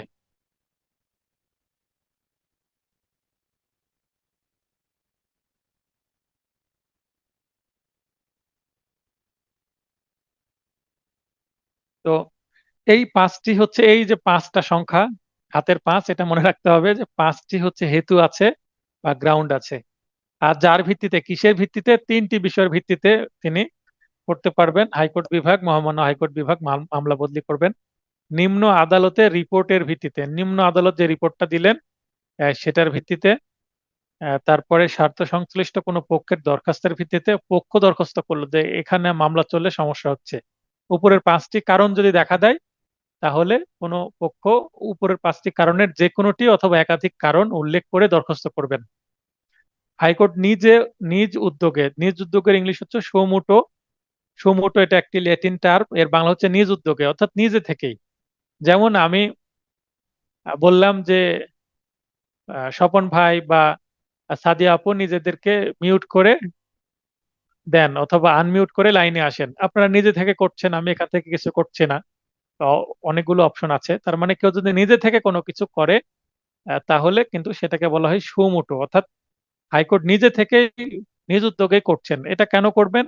যদি কোনো কারণে তার হাইকোর্টের গোচরীভুক্ত হয়, একটা ন্যাশনাল ইস্যু যদি তৈরি হয়ে যায় যে এটা ভাইরাল হয়ে গেল, এখন তো সবকিছু সোশ্যাল মিডিয়ায় ভাইরাল হয়ে যায়, তারপরে ন্যাশনাল ইস্যু হয়ে গেল, তার মানে একটা কোর্টের একটা মামলা নিয়ে খুব ঝামেলা হচ্ছে, হাইকোর্ট দেখছে যে এখানে মামলা চললে ঝামেলা হচ্ছে, সমস্যা তৈরি হচ্ছে, ন্যাশনাল ইস্যু তৈরি হয়ে যাচ্ছে, তখন হাইকোর্ট পরিস্থিতি সামাল দেওয়ার জন্য সেই কোর্টের মামলা রাখবেন না, হয়তোবা সেখান থেকে অন্য কোর্টে বদলি করে দিবেন, যেন এই সমস্যাগুলো না সৃষ্টি হয়। তবে শর্ত হচ্ছে একই দায়রা বিভাগের আদালত সমূহের একটি হতে অন্যটিতে মামলা স্থানান্তর করতে প্রথমে দায়রা আদালতে দরখাস্ত দাখিল করতে হবে। এটা গুরুত্বপূর্ণ একটা লাইন। এটা দ্বারা কি বোঝানো হচ্ছে? মনে করেন এটা রাজশাহী, রাজশাহী, এটা নাটোর, তাহলে এটা দুইটা জেলা। রাজশাহীতে অ্যারাউন্ড 50টির মতন কোর্ট আছে সিভিল ক্রিমিনাল মিলে, নাটোরও কোর্ট আছে মোটামুটি, যেহেতু রাজশাহী মহানগর এলাকা এখানে কোর্টের সংখ্যা অনেক। তো এখানে এখানে রাজশাহীর ভেতরে এটা একটা কোর্ট, এটা একটা কোর্ট, তাহলে এই কোর্ট থেকে এই কোর্টে যদি মামলা আমি বদলি করতে চাই, তার মানে রাজশাহীর এক কোর্ট থেকে রাজশাহীর আরেক কোর্টের মানে নিজ জেলার, তাহলে রাজশাহীর দায়রা জজের কাছে আবেদন করলেই চলবে। একইভাবে নাটোরের এক কোর্ট থেকে নাটোরের আরেক কোর্টে, অর্থাৎ নিজ জেলায়, ওই নাটোরের দায়রা জজের কাছে মামলা করলেও হবে। খুলনার যদি উদাহরণ দিই, খুলনার এক কোর্ট থেকে আরেক কোর্টে মামলা বদলি করতে চাচ্ছি, তাহলে খুলনা দায়রা জজের কাছে মামলা করলেই হবে। কিন্তু আমি যদি চাই এক জেলার কোর্ট থেকে অন্য জেলার কোর্টে, অর্থাৎ রাজশাহী থেকে মামলা আমি নাটোরে নিয়ে যেতে চাচ্ছি, অথবা নাটোর থেকে মামলা রাজশাহীতে আনতে চাচ্ছি, বা অন্য কোনো জেলায় নিতে চাচ্ছি, সেই ক্ষেত্রে আর এই দায়রা জজের, রাজশাহী দায়রা জজ বা নাটোর দায়রা জজের কাছে আবেদন করলে হবে না। নাটোর এবং রাজশাহী দায়রা জজের উপরে যে কোর্ট আছেন মহামান্য হাইকোর্ট ডিভিশন, কারণ দায়রা জজের উপরেই কে থাকেন? হাইকোর্ট ডিভিশন থাকেন, তখন আবেদন করতে হবে এখানে। এখানে আবেদন করলে যে আমি রাজশাহীতে একটি মামলা চলছে সেটা নাটোরে নিতে চাচ্ছি, হাইকোর্টে আবেদন করলে হাইকোর্ট তখন সেটা বিবেচনা করবেন, তখন রাজশাহী থেকে মামলা তুলে নিয়ে নাটোরে দেওয়ার মতো এখতিয়ার কার আছে? হাইকোর্টের আছে। আশা করি বিষয়টা বোঝাতে পারলাম। তাহলে নিজ জেলা, ওই জেলারই দায়রা জজ, এক জেলা থেকে অন্য জেলা, ওই জেলার দায়রা জজের আর ক্ষমতা নাই, কোথায় যেতে হবে? একটু উপরে যেতে হবে। মানে ভাই ভাই মামলা, ভাই ভাই যদি সমস্যা হয় তাহলে নিজেরাই আমরা সমাধান করে নিতে পারবো, বা বড়জোর বাবার কাছে যেতে হবে। কিন্তু যদি চাচাদের সমস্যা হয় তাহলে কোথায় যেতে হবে? দাদার কাছে যেতে হবে সমাধান নিতে। আবারও বলছি, যদি ভাই ভাই সমস্যা হয় নিজেদের সমাধান হতে পারে, অথবা বড়জোর বাবার কাছে যাব সমাধান নিতে। আর যদি চাচাদের মধ্যে গন্ডগোল লেগে যায় তাহলে আর আহ, বাবাকে দিয়ে হবে না, চলে যেতে হবে দাদার কাছে সমাধান দিতে হবে। কারণ দাদাকে ওই চাচাদের বাবা, তাই আশা করি উদাহরণটা মনে থাকবে এবং এই বিষয়ে আর কনফিউশন হবে না। আমার কয়েকটা স্টুডেন্ট ছিল, আমার মনে পড়ছে একজন স্টুডেন্ট কথা, তার এখানে একটা প্রশ্ন ভুল হয়েছিল মডেল টেস্ট 1-এ। আশা করি সেই স্টুডেন্টের আর ভুল হবে না। এই দাদা, চাচা এবং বাবার উদাহরণ দিয়ে এটা বুঝিয়ে দিলাম আমি। তাহলে দায়রা জজ তা অগ্রাহ্য করলে, এখন রাজশাহীর এক কোর্ট থেকে আরেক কোর্টে নিতে চাচ্ছি, দায়রা জজের কাছে আবেদন করলাম। আচ্ছা, আমার মনে পড়েছে, ঠিক আছে, ধন্যবাদ। তো এখানে রাজশাহীর এক কোর্ট থেকে আরেক কোর্টে নিতে গেলে আমি দায়রা জজের কাছে আবেদন করলাম কোনো মক্কেলের পক্ষে, দায়রা জজ সেটা কি করলেন? রিজেক্ট করলেন। আর দায়রা জজ যদি রিজেক্ট করেন, অগ্রাহ্য করেন বা না মঞ্জুর করেন, তাহলে কোথায় যেতে হবে? বাবাকে দিয়ে হলো না, তাহলে দাদার কাছে যেতে হবে, হাইকোর্টে যেতে হবে। তখন হাইকোর্ট সেটা সিদ্ধান্ত নিবেন। তো সেটাই বলা হচ্ছে, দায়রা জজ অগ্রাহ্য করলে অতঃপর হাইকোর্ট বিভাগে দরখাস্ত দাখিল করতে হবে। তার মানে রাজশাহীর একটা কোর্ট থেকে আরেকটা কোর্টে যাব, ডিরেক্ট আমার হাইকোর্টে যাওয়ার সুযোগ নেই। আগে রাজশাহীর দায়রা জজের কাছে আগে যেয়ে দেখি, আগে কাছে যিনি আছেন তার কাছে দেখি, না হলে হাইকোর্টে যাব, এটা বিষয়। কিন্তু এক জেলা থেকে অন্য জেলায় গেলে আর কাছে সুযোগ নাই, আমাকে হাইকোর্টে যেতে হবে। আশা করি এই কনফিউশন যেন আর না হয়, আমি বোঝাতে পারলাম এটা। ভিন্ন দায়রা ভিন্ন দায়রা বিভাগের আদালত সমূহের একটি হতে অন্যটিতে মামলা স্থানান্তর করতে সরাসরি হাইকোর্ট বিভাগে দরখাস্ত করতে হবে, যেটা আমি অলরেডি উদাহরণ দিয়ে বুঝিয়ে দিয়েছি। এমন প্রত্যেকটি দরখাস্ত পক্ষগণকে এফিডেভিটের মাধ্যমে দাখিল করতে হবে। তবে অ্যাটর্নি জেনারেল স্যার যদি এই দরখাস্ত করেন, তাহলে অ্যাটর্নি জেনারেলকে আর কোনো এফিডেভিট দিতে হবে না। অ্যাটর্নি জেনারেল স্যার ছাড়া যে কোনো ব্যক্তি এই ধরনের দরখাস্ত করতে চাইলে তাকে অবশ্যই এফিডেভিটের মাধ্যমে করতে হবে। এমন দরখাস্ত আসামি করলে দরখাস্তের বিরোধিতাকারীকে ক্ষতিপূরণ প্রদানের শর্তে দাখিল করতে হবে, এবং অ্যাটর্নি জেনারেল স্যার হলে এফিডেভিট লাগবে না। এটা গুরুত্বপূর্ণ লাইন, কারণ এখানে একটা লাইনে দুইটা তথ্য আছে, একটা হচ্ছে এফিডেভিট এবং আরেকটা তথ্য কি? অ্যাটর্নি জেনারেল স্যার হলে লাগবে না। এই দুইটা তথ্য খুবই গুরুত্বপূর্ণ। আর এমন দরখাস্ত আসামি করলে দরখাস্তের বিরোধিতাকারীকে ক্ষতিপূরণ প্রদানের শর্তে জামিনদার সহ বা ব্যতীত বন্ড সম্পাদন করতে হবে। এটার বক্তব্য কি? এটা দ্বারা কি বোঝানো হচ্ছে? একটা মামলা ট্রান্সফার করার জন্য আসামি দরখাস্ত করলো, অ্যাকিউজড যিনি অভিযুক্ত ব্যক্তি তিনি দরখাস্ত করলো, তার মানে মামলা করলো বাদী বা কমপ্লেনেন্ট, মনে করেন কমপ্লেনেন্ট কমপ্লেনেন্ট এ এ বাদী বা কমপ্লেনেন্ট, ইনি মামলা করলেন, আর বি হচ্ছে আসামি। এখন মামলাটা চলছে রাজশাহী কোর্টে। বি বলছে যে আমার বাসা তো রাজশাহী না, এই বাদীর বাড়ি রাজশাহী, তাই বাদী রাজশাহীতে মামলা করেছে। আর আসামি বি, ইনার বাড়ি হচ্ছে মনে করেন যে সিলেট। তো সিলেটে বাড়ি বাদীর, ইনি চাচ্ছেন যে রাজশাহী থেকে মামলাটা ট্রান্সফার করে সিলেটে নিতে, তাই তিনি দরখাস্ত করেছেন। এখন সিলেটে দরখাস্ত করেছেন, এখন এই সিলেটে নেওয়ার কারণে এই বাদীর যদি অসুবিধা হয়, তারপরেও যদি দায়রা জজ বা এখানে দায়রা জজ না তো হাইকোর্টে যেহেতু হবে এটা, হাইকোর্ট বিভাগ যদি বিয়ের দরখাস্তে কি হয় সন্তুষ্ট হয়, রাজশাহী থেকে মামলা সিলেটে দিয়ে দেয় বদলি করে, তাহলে এখানে সুবিধা হলো কার? অ্যাকিউজড মানে আসামির সুবিধা হলো, আর অসুবিধা হলো কার? বাদীর বা কমপ্লেনেন্টের। তো এখানে বাদীর যে ক্ষতিটা হলো, এই ক্ষতি পূরণ করার শর্ত যদি বিয়ের থাকে, যে হ্যাঁ বাদীর যদি ক্ষতি হয়, যাতায়াত খরচ এবং অন্যান্য সমস্যা সৃষ্টি হয়, তো সেটা তিনি যদি বহন করতে চান, সেই শর্তে কিন্তু হাইকোর্ট মঞ্জুর করতে পারেন। তখন এই বাদীকে আবার সিলেটে দৌড়াদৌড়ি করতে হবে কি করার জন্য? মামলা হাজিরা দিতে, সাক্ষী দিতে। আশা করি এই বিষয়টা বুঝতে পেরেছেন যে কেন এই টাকা পয়সার কথা আসছে, এখানে ক্ষতিপূরণের কথা আসছে।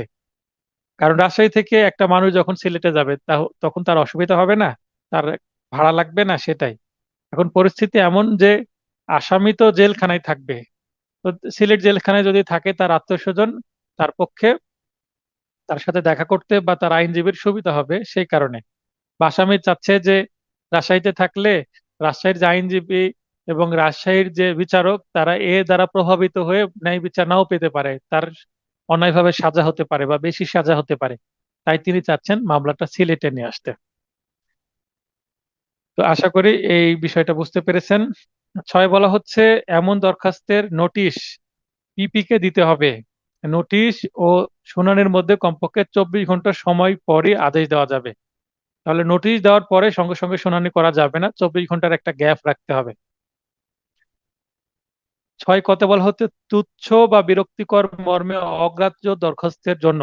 তাহলে এমন একটা দরখাস্ত করলো বদলির জন্য যেটা আসলে কোনো কি নাই, গ্রাউন্ডস নাই, অর্থাৎ 5টা যে কারণ, কোনো কারণই নাই, অযথা বিনা কারণে কেউ যদি দরখাস্ত করে এবং সেটা তুচ্ছ এবং বিরক্তিকর হয়, সেটা দায়রা জজের কাছে হোক বা হাইকোর্টে হোক, সেক্ষেত্রে দরখাস্তকারী বিরোধিতাকারীকে অনধিক 1000 টাকা ক্ষতিপূরণ প্রদান করবে।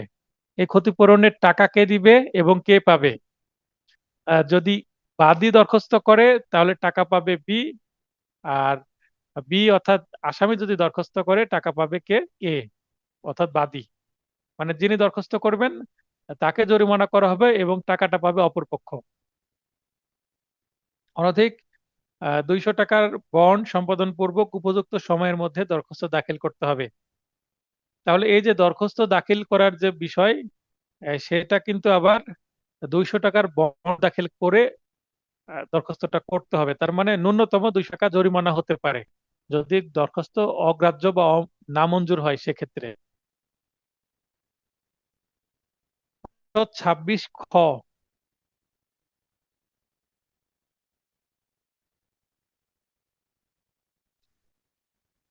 দায়রা জজ কর্তৃক মামলা স্থানান্তর করার ক্ষমতা।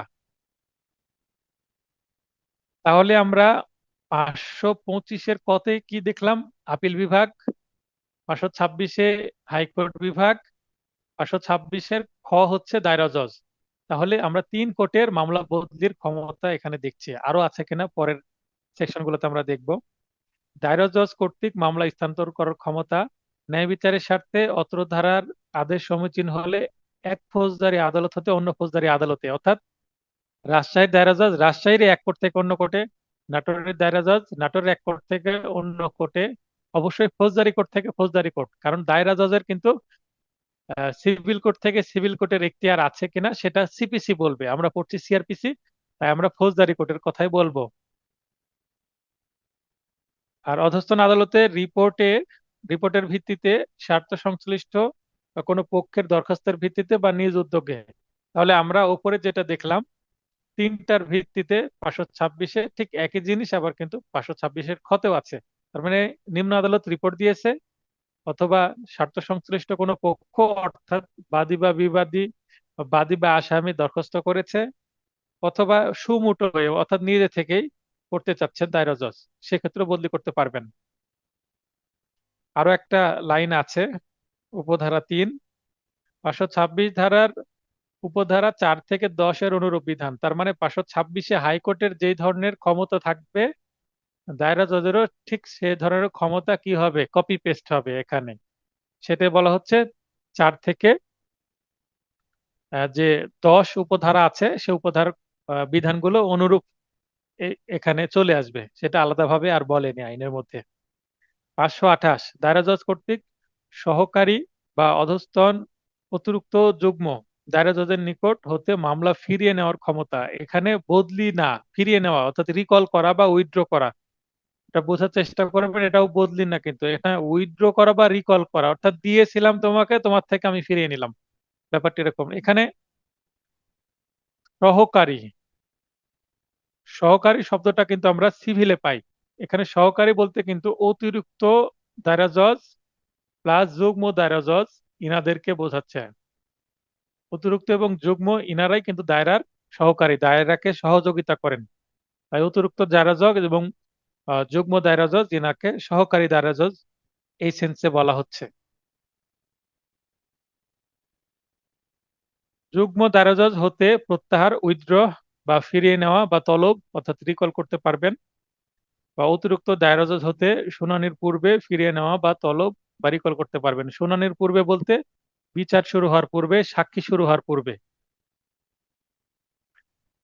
ফিরিয়ে নেওয়া বা প্রত্যাহারকৃত মামলা বা আপিল নিজে অথবা অন্য আদালতে শুনানি বা বিচারের ব্যবস্থা করবেন। তাহলে কোনো অতিরিক্ত দায়রা জজ থেকে মামলা যদি ফিরিয়ে নেন বা কোনো যুগ্ম দায়রা জজ থেকে মামলা যদি ফিরিয়ে নেন, তাহলে দায়রা জজ নিজেই বিচার করবেন, অথবা এই অতিরিক্ত বা এই যুগ্মতে না দিয়ে অন্য অতিরিক্ত বা অন্য যুগ্মতে দিয়ে দিবেন। তার মানে একটা জেলায় অতিরিক্ত দায়রা জজ একাধিক থাকতে পারে, 1 নম্বর, 2 নম্বর, 3 নম্বর কোর্ট থাকতে পারে। যুগ্ম দায়রা জজও 1 নম্বর, 2 নম্বর, 3 নম্বর থাকতে পারে। আমাদের রাজশাহীতে যুগ্ম দায়রা জজ 1 আছে, 2 আছে, এবং যুগ্ম দায়রা জজ অতিরিক্ত আছে, মানে রিসেন্টলি যেটা হয়েছে একটা। মোট 3টা যুগ্ম দায়রা জজ আছে শুধুমাত্র জেলা এলাকায়। মহানগরে আছে আবার যুগ্ম 1, যুগ্ম 2। তার মানে যুগ্ম রাজশাহীতে 2টা আছে, জেলা পর্যায়ে মহানগর পর্যায়ে 2টা আছে। মোট 4টা যুগ্ম দায়রা জজ আছে, মহানগর প্লাস জেলা সহ। আর অতিরিক্ত অনেক আছে, এই মুহূর্তে আমার মনে পড়ছে না যে অতিরিক্ত কত আছে। তবে মহানগর অতিরিক্ত মাত্র একটা ছিল, রিসেন্টলি 2023 সালে আরেকটা হয়েছে, অতিরিক্ত 2 হয়েছে। এবং আর জেলা জেলা পর্যায়ে অতিরিক্ত কোর্ট মেবি 4টা আছে, আমি একেবারে কনফার্ম না, কারণ সেই পর্যায়ে এখনো আমি নিজে মামলা খুব একটা পরিচালনা করিনি। অতিরিক্ত 3-ই আমার মামলা ছিল গত বৃহস্পতিবারে। কারণ যে কোর্টগুলোতে কম যাওয়া হয় সেগুলো একটু নলেজে কম থাকে, মানে নখদর্পণে আসতে একটু সময় লাগবে। আমি যখন শিক্ষানবিশ ছিলাম, আপনারা লক্ষ্য করবেন যে আপনারা যখন শিক্ষানবিশ হয়ে কোর্টে যাবেন, কোর্টগুলো চিনতেই কয়েক মাস লেগে যাবে। মানে চিনতে সমস্যা হয় যে এটা কোন কোর্ট, এটা কোন কোর্ট। আমি ছোট ছোট নোটবুক ইউজ করতাম শুধু কোর্ট চেনার জন্য। এরপরে আমরা পড়বো 528 পড়ছি। 528-এর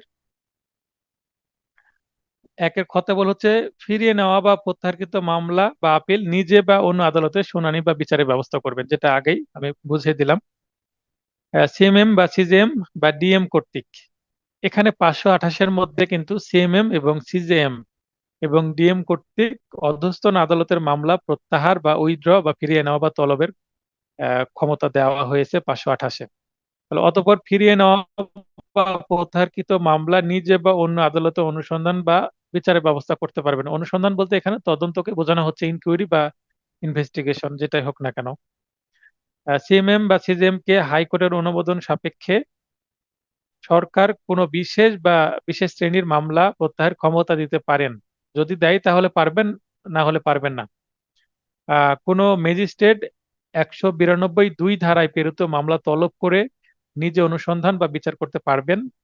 আর কোনো ম্যাজিস্ট্রেট অত্র ধারার ক্ষমতা প্রয়োগকালে কারণ লিপিবদ্ধ করবেন। একটা মামলা উইথড্র বা ফিরিয়ে নিলে হবে না, কি কারণে ফিরিয়ে নেওয়া হচ্ছে, কি কারণে রিকল করা হচ্ছে, উইথড্র করা হচ্ছে, সেটা কিন্তু লিপিবদ্ধ করতে হবে।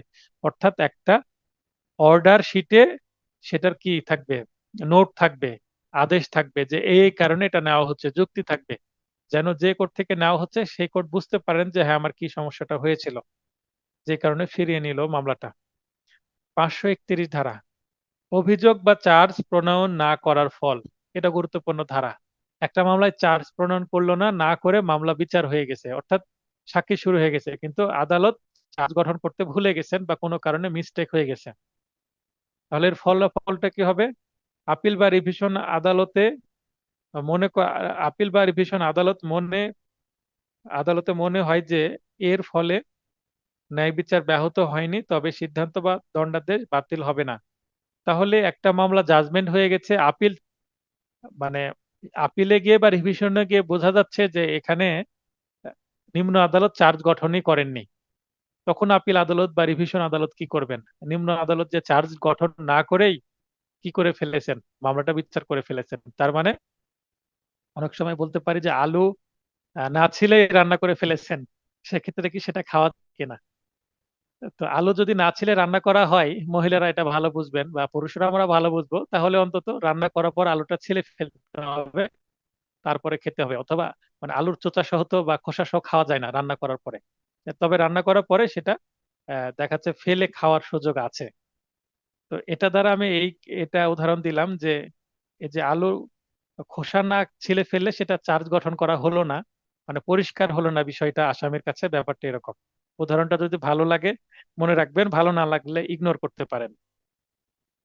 তো এখানে যদি আপিল আদালত বা রিভিশন আদালত, অর্থাৎ আমরা খাবার টেবিলে খাওয়ার পরে খাবার সময় যদি মনে করি যে এটা কোনো সমস্যা না, তো সমস্যা না। আর যদি আপিল আদালত বা রিভিশন আদালত মনে করে এটা সমস্যা, তাহলে তো যে রান্না করেছে তার সাথে ঝগড়া লেগে যাবে।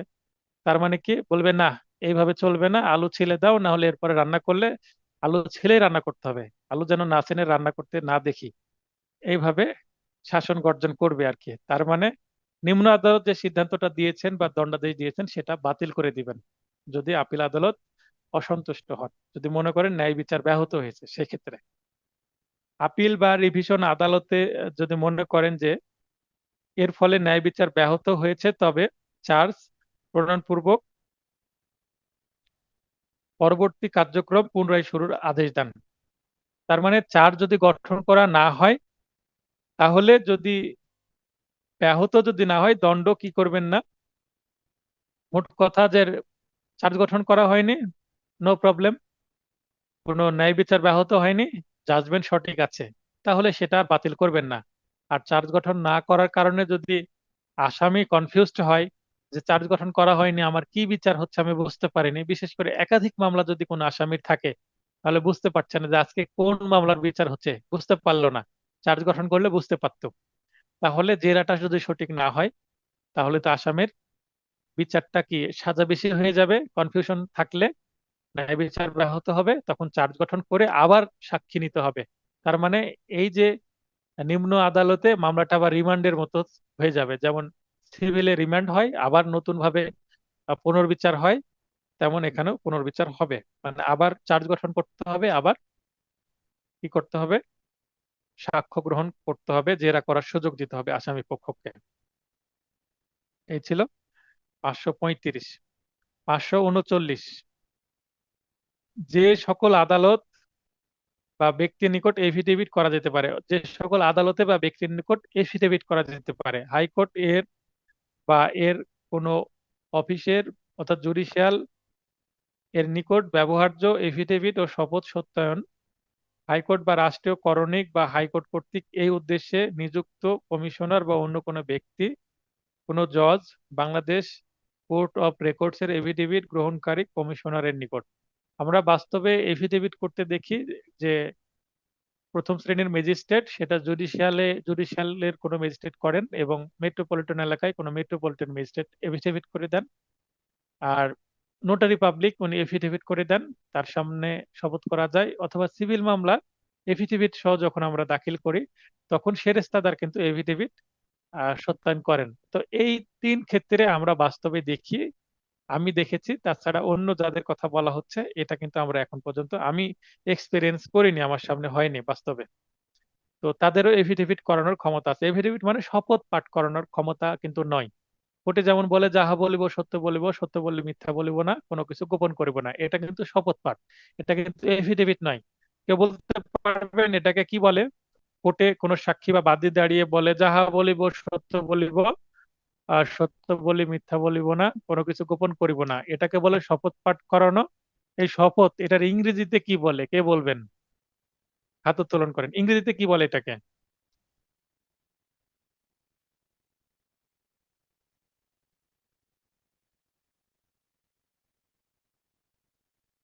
আচ্ছা, শরীফ ভাই হাত উত্তোলন করেছেন, লাইনে আসেন।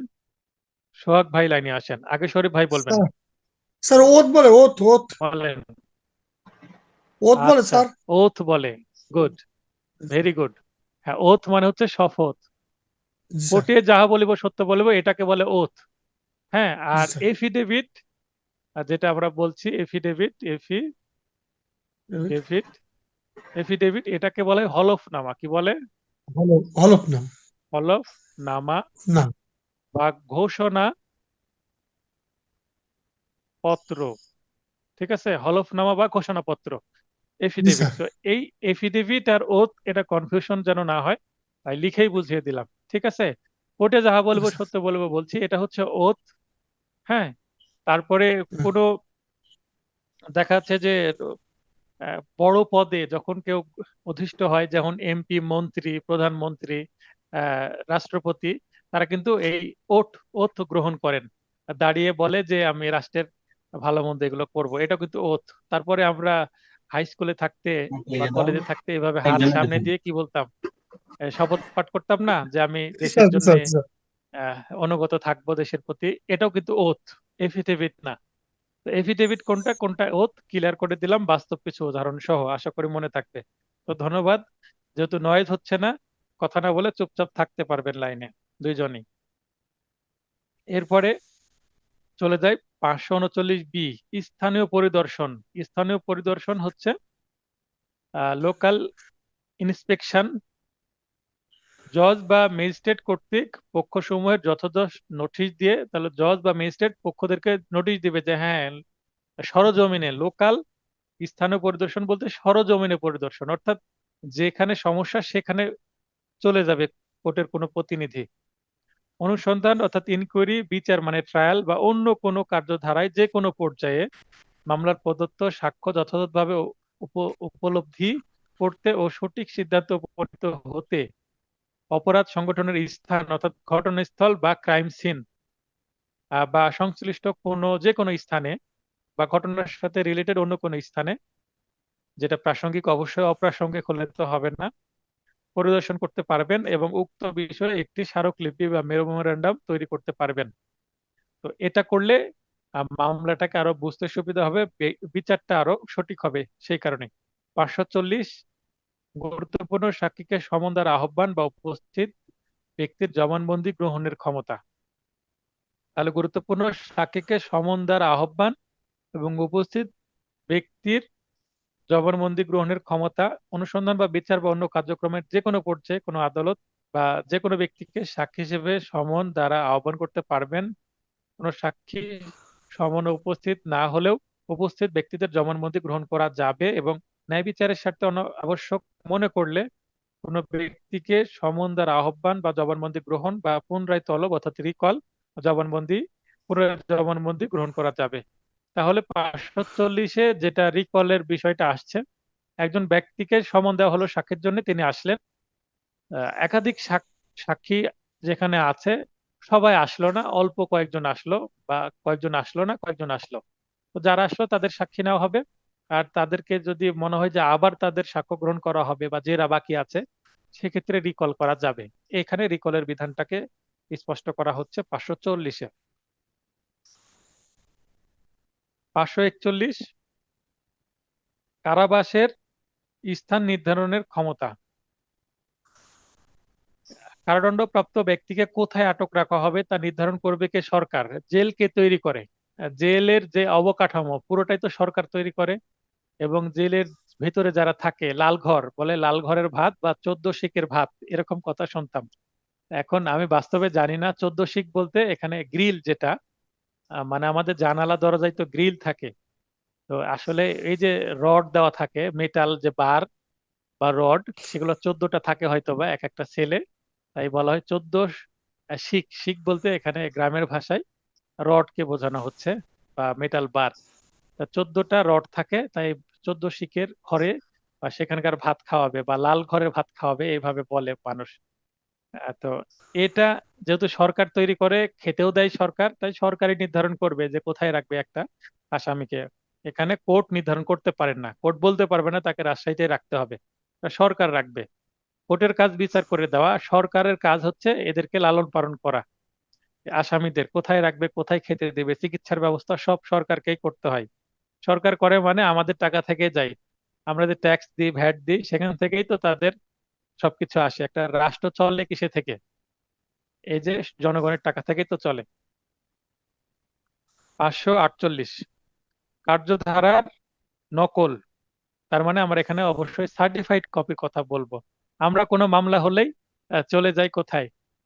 সংশ্লিষ্ট অফিসে, যে আমাদের একটা ফটোকপি দেন। এটা প্র্যাকটিস আছে, কিন্তু সেটা কি অবৈধ?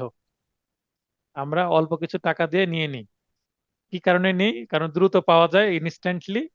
আর যদি সার্টিফাইড কপি দরখাস্ত করি, অন্তত 1-2 দিন সময় লেগেই যায়, দিনের দিন তো দিবেই না, এবং টাকা একটু বেশিও লাগতে পারে। এই কারণে একটা ঝামেলা, দীর্ঘমেয়াদী, আমাদের ইনস্ট্যান্ট লাগবে, তাই আমরা কি করি? এই অবৈধ পথ অবলম্বন করি, নকল ছাড়ে ফটোকপি নিয়ে নিই। রায় আদেশ দ্বারা ক্ষতিগ্রস্ত বা সংক্ষুব্ধ ব্যক্তির আবেদনক্রমে খরচা সহ কপি বা নকল প্রদান। এই নকল বলতে কিন্তু সার্টিফাইড কপি বা জবেদ নকলকে বোঝানো হচ্ছে। বিশেষ ক্ষেত্রে বিনামূল্যেও নকল দেওয়া যাবে। 560 সম্পত্তি বিক্রয়ের সঙ্গে সংশ্লিষ্ট অফিসারগণ তা ক্রয় বা নিলাম ডাকতে পারবেন না। সিভিল ম্যাটার্স ঢুকে গেছে 560-এ। আমরা জানি যে নিলাম যারা ডাকে তারা সম্পত্তি ক্রয় করতে পারে না। তো সিভিল মামলায় সম্পত্তিকে ক্রোক করার কথা বলা হয়। ক্রোক, ক্রোকের ইংলিশ হচ্ছে অ্যাটাচমেন্ট, অ্যাটাচ করতে পারেন। আর ক্রিমিনাল মামলায় সেটা অ্যাটাচমেন্ট বলে না, সেটাকে বলে বাজেয়াপ্ত করা। তো সম্পত্তি যখন বাজেয়াপ্ত করা হবে এবং সেটা যদি নিলামে বিক্রয় করা হয় ফৌজদারি মামলায়, সেক্ষেত্রে যারা নিলাম ডাকছে তারা ক্রয় করতেও পারবে না এবং নিলাম ডাকতেও পারবেন না। অর্থাৎ নিলাম ডাকার জন্য কিন্তু আলাদা লোক থাকবে। 561 স্বামী কর্তৃক ধর্ষণের অপরাধ সম্পর্কে বিশেষ বিধান। সিএমএম বা সিজিএম ব্যতীত অন্য কোনো ম্যাজিস্ট্রেট স্বামী কর্তৃক নিজ স্ত্রীকে ধর্ষণের অপরাধ আমলে গ্রহণ করতে পারবেন না। এটা বাস্তবে প্রয়োগ আর নাই, কারণ এগুলো আমলে গ্রহণ করে এখন কে? নারী ও শিশু নির্যাতন দমন ট্রাইব্যুনাল। সেটার জন্য আলাদাই ট্রাইব্যুনাল গঠন করা হয়েছে। যখন এই আইন ছিল না, যখন ফৌজদারি কার্যবিধি এবং পেনাল কোডই ছিল, পেনাল কোডে যখন স্বামী কর্তৃক স্ত্রীকে ধর্ষণকে রেপ হিসাবে বা ধর্ষণ হিসাবে ট্রিট করা হতো বা ডিফাইন করা হতো এবং মামলাও হতো পেনাল কোডে, তখন সিএমএম বা সিজিএম আমলে নিত। তাছাড়া আমলি আদালত তো শুধুমাত্র অন্যান্য যে জুডিশিয়াল ম্যাজিস্ট্রেট যারা ছিল সিএমএম এর নিচে যারা, তারাও কিন্তু আমলে নিতে পারতেন। বাস্তবে পেনাল কোডের বা অন্যান্য আইন যেগুলো স্পেশাল আইন আছে, যৌতুক আইন, তারপরে এনআই অ্যাক্ট, এই মামলাগুলো কিন্তু ম্যাজিস্ট্রেট কোর্টে আমলে নেয়। এখানে স্পষ্ট বলে দেওয়া হচ্ছে যে ম্যাজিস্ট্রেট কোর্ট শুধু নিলে হবে না, একটু বড় কোর্ট নিতে হবে, সিএমএম এবং সিজিএম, চিফ জুডিশিয়াল ম্যাজিস্ট্রেট অথবা চিফ মেট্রোপলিটন ম্যাজিস্ট্রেট। কারণ এটা সেনসিটিভ কেস, এই কারণে। কারণ আমলে নেওয়ার মতো বিষয় কিনা, আসলে হয়েছে কিনা, প্রাইমা ফেসি আছে কিনা মামলাটা, যে আসলে এটা রেপ হয়েছে কিনা, না অ্যাকচুয়ালি স্বামী তার যে আইনগত অধিকার বলে তিনি মিলন করেছেন, সেটা কিন্তু একটা বোঝার বিষয়। খুবই সেনসিটিভ কেস, কারণ বদ্ধ ঘরে বিষয়টা হয়েছে, সেটা কোর্ট তো খুব যদি চৌকস না হন তাহলে কিন্তু এটা ধরা খুব টাফ আছে। তো এখানে বয়সের বিষয় আছে, এখানে মেডিকেল টেস্টের বিষয় আছে, অনেক কিছু আছে। তো এই কারণেই একটু বড় কোর্টকে এটা দেওয়া হয়েছিল। তো এটাকে আমাদের পড়তে হবে, যেহেতু বাস্তব প্রয়োগ নেই। হ্যাঁ, এটা পড়তে হবে। কি কারণে? কারণ এটা এখনো বাতিল করা হয়নি। যেটা বাতিল করা হয়নি, বাস্তবে প্রয়োগ না থাকলে সেখান থেকে প্রশ্ন করতে পারে, কারণ এটা সিলেবাসে আছে। স্বামী কর্তৃক নিজ স্ত্রীকে ধর্ষণের অপরাধ আমলে গ্রহণ করবেন না, কারা ছাড়া? সিএমএম এবং সিজিএম ছাড়া। লোকটিকে উক্ত অপরাধে বিচারের জন্য প্রেরণ করবেন না। লোকটিকে বলতে ওই স্বামীকে। পুলিশ ইন্সপেক্টর পদের নিম্নস্থ অফিসারকে তদন্তের জন্য নিযুক্ত করা যাবে না। তার মানে এই মামলার যিনি তদন্ত করবেন অর্থাৎ আইও, তিনি পুলিশ ইন্সপেক্টরের নিচে হবেন না। অর্থাৎ ইন্সপেক্টর, সাব ইন্সপেক্টরও করতে পারবে না, ইন্সপেক্টর হতে হবে। 561 ক খুবই গুরুত্বপূর্ণ একটি সেকশন, এমসিকিউ, রিটেন, ভাইবা, তিনটাতেই গুরুত্বপূর্ণ। 561 ক বা 561 ক্যাপিটাল এ, এই ধারে বলা হচ্ছে inherent power of the high court division. তাহলে হাইকোর্ট ডিভিশনের ইনহেরেন্ট পাওয়ার বাংলা আছে অন্তর্নিহিত ক্ষমতা, সহজাত ক্ষমতা। সিভিল কোর্টের ছোট বড় সকল কোর্টের ইনহেরেন্ট পাওয়ার আছে, সেটা কত ধারায়? 151 ধারায়। আর এখানে আছে 561 ক, শুধুমাত্র হাইকোর্টের। তাহলে ক্রিমিনাল শুধুমাত্র হাইকোর্টের ইনহেরেন্ট পাওয়ার আছে ক্রিমিনাল কোর্ট হিসাবে, কিন্তু সিভিল কোর্ট, সহকারী জজ, সিনিয়র সহকারী জজ, যুগ্ম জেলা জজ, অতিরিক্ত জেলা জজ, হাইকোর্ট, অ্যাপিলেট ডিভিশন, এই সবগুলোরই সিভিল এখতিয়ার হিসেবে ইনহেরেন্ট পাওয়ার আছে 151 ধারা সিপিসির। আর সিআরপিসির এই ধারায় শুধুমাত্র হাইকোর্টের ইনহেরেন্ট পাওয়ার আছে। সিপিসিতে দুইটি ক্ষেত্রে ইনজাস্টিস আটকাবেন এবং জাস্টিস করবেন, to do justice and to undo injustice. এই লাইনটা মনে থাকলেই মনে থাকবে যে এই একটা লাইনের মধ্যে জাস্টিস করবেন এবং ইনজাস্টিস অর্থাৎ অন্যায় আটকাবেন, প্রতিরোধ করবেন, এই দুইটা কাজ করে। আর এখানে তিনটি বিষয় বলা হচ্ছে ফৌজদারিতে। ফৌজদারি কার্যবিধির অধীন কোনো প্রদত্ত আদেশ কার্যকরীকরণ, মানে একটা আদেশ দেওয়া হয়েছে, আদেশটা কার্যকর করছে না বা করতে পারছে না নিম্ন আদালত, কোনো সমস্যা, সেখানে হাইকোর্ট হস্তক্ষেপ করবেন, ইনহেরেন্ট পাওয়ার বলে, সেটা কার্যকর করবেন। কোনো আদালতের কার্যক্রমে অপব্যবহার রোধকল্পে, মানে কোনো কার্যক্রম অপব্যবহার হচ্ছে, মিস ইউজ করছে কোনো কোর্ট তার ক্ষমতা, সেক্ষেত্রে সেটা মিস ইউজটাকে, মানে বাঁকা পথে যাচ্ছেন, বাঁকা পথটাকে সোজা করে দিবেন, ব্যাপারটি এরকম। তার মানে এটা জাস্টিস করবেন। এবং সর্বশেষ 3 নম্বর পয়েন্টটা হচ্ছে ন্যায় বিচার নিশ্চিত করার লক্ষ্যে। তার মানে এটা ওখানেও আছে, এখানেও আছে, ন্যায় বিচার নিশ্চিত করবেন। তো এই যে inherent power of high court, inherent power, inherent power, এটা 561 কতে বলা হচ্ছে ইনহেরেন্ট পাওয়ার। এইটা বাংলা অন্তর্নিহিত ক্ষমতা বা সহজাত ক্ষমতা। এটার আরেকটা ইংলিশ আছে, সেটা প্র্যাকটিক্যাল ইউজ আছে, আইনের মধ্যে পাবেন না, এটাকে বলা হয় কোয়াশমেন্ট। কোয়াশমেন্ট মানে বাতিল। তার মানে যখন নিম্ন আদালতে একটা মামলা করা হলো, জাজমেন্ট পাওয়া গেল, তারপরে দায়রা আদালতে গেলাম, আপিল করলাম বা রিভিশন করলাম, সেখানেও কোনো ন্যায় বিচার পেলাম না আমি মনে করছি, তারপরে কোথাও যাওয়ার আর সুযোগ নাই, বা হাইকোর্টে আপিল করলাম, সেখানেও কাজ হলো না, সুপ্রিম কোর্টে করলাম, সেখানেও কাজ হলো না, যখন সকল পথ বন্ধ হয়ে যায় একটা পক্ষের, সেটা বাদী হোক বা বিবাদী হোক, মনে রাখবেন যখন সকল পথ বন্ধ হয়ে যায় তখন সর্বশেষ পথ হচ্ছে, সর্বশেষ প্রতিকার। এটা কিন্তু ভাইবার জন্য খুবই হট কোশ্চেন। মানে এই ভাইভাতে প্রতিদিন এই প্রশ্নটা অন্তত 100 জনকে করা হয়, কারণ প্রতিদিন যদি 600 জনের ভাইবা হয়, 600 জনের মধ্যে 100 জনকে কিন্তু কোয়াশমেন্ট কি এই প্রশ্নটা করা হয়। ভাইবার জন্য খুবই হট কোশ্চেন, এমসিকিউ বা রিটেনে আসার মতো না, কিন্তু ভাইভাতে হয়, বলা যায় না এমসিকিউর মধ্যে প্রবেশ করাই দিতে পারে। আমি শিখিয়ে দিলাম আপনাদেরকে, কোয়াশমেন্ট বলতে বাতিল। কি বাতিল? এটা হচ্ছে সর্বশেষ প্রতিকার। নিম্ন আদালত, দায়রা জজ, হাইকোর্ট, অ্যাপিলেট ডিভিশন, কোনো জায়গায় প্রতিকার পাওয়া গেল না, তখন হাইকোর্টে এসে, এটা ইনহেরেন্ট পাওয়ার বলেই কিন্তু করে, ইনহেরেন্ট পাওয়ারটাকেই কোয়াশমেন্ট হিসেবে ইউজ হয়। এটা হাইকোর্ট ডিভিশনে করা যায় আবেদন, যে স্যার কোনো জায়গায় কিছু হলো না, এখন আপনার কাছে আসছে ইওর অনার বা মাই লর্ড, এটার আপনি এখন প্রতিকার আমাকে দেন, আমি কোথাও পেলাম না। মানে যেখানে সব পথ বন্ধ সেখানে এই পথটা মাত্র খোলা থাকে। তো কোনো আদেশ হয়েছে, সেই আদেশটাকে বাতিল করতে চাচ্ছি, দায়রা জজ একটা আদেশ দিয়েছে, সেই আদেশটাকে বাতিল করতে চাচ্ছি, হাইকোর্ট একটা আদেশ দিয়েছে, হাইকোর্টের উচ্চতর বেঞ্চে আমি কি করতে চাচ্ছি, সেটা আবেদন করে কোয়াশমেন্ট চাচ্ছি। বা হাইকোর্টের যে বেঞ্চ দিয়েছে কোন আদেশ, ওই বেঞ্চে আবার কোয়াশমেন্টের প্রার্থনা চাচ্ছি। যে তো এটা আসলে লজিক্যালি হয় না। সাধারণত দায়রা জজের পর্যন্ত যে সমস্যাগুলো হয়, বা দায়রা জজ একটা জাজমেন্ট দিয়েছেন, সেটাকে কোয়াশমেন্টের জন্য আবেদন করা হয়। তো কোয়াশমেন্ট কিন্তু সিভিল মামলাতেও হয়, ক্রিমিনাল মামলাতেও হয়। সিভিল মামলাতে 151 ধারা অনুসারে কোয়াশমেন্ট হয়, আর ক্রিমিনাল মামলায় হচ্ছে 561 এ বা ক্যাপিটাল এ বা ক অনুসারে হয়। ইনহারেন্ট পাওয়ার বলে কোয়াশমেন্ট করতে পারেন, অর্থাৎ যে কোনো কার্যধারা, যে কোনো রায়, যে কোনো জাজমেন্ট বাতিল করে দিতে পারেন হাইকোর্ট। এটাকে বলা হয় কোয়াশমেন্ট, মানে একটা অ্যাবসোলিউট বড় ধরনের একটা পাওয়ার হাইকোর্টকে দেওয়া হয়েছে। ইনহারেন্ট পাওয়ার বলে কিন্তু এই কোয়াশমেন্ট করতে পারেন। তো এই কোয়াশমেন্টটা কিন্তু আমি নিজেই ভাইভাতে গিয়ে জানতে পেরেছিলাম, তার আগে কোয়াশমেন্ট শব্দটা আমিও পরিচিত ছিলাম না। তো আপনাদেরকে আগেই জানিয়ে দিলাম অ্যাডভান্স, যেন আমার স্টুডেন্ট একটু এগিয়ে থাকে। 565 ফৌজদারি কার্যবিধির সর্বশেষ ধারা, এটা রেখেছি আমি।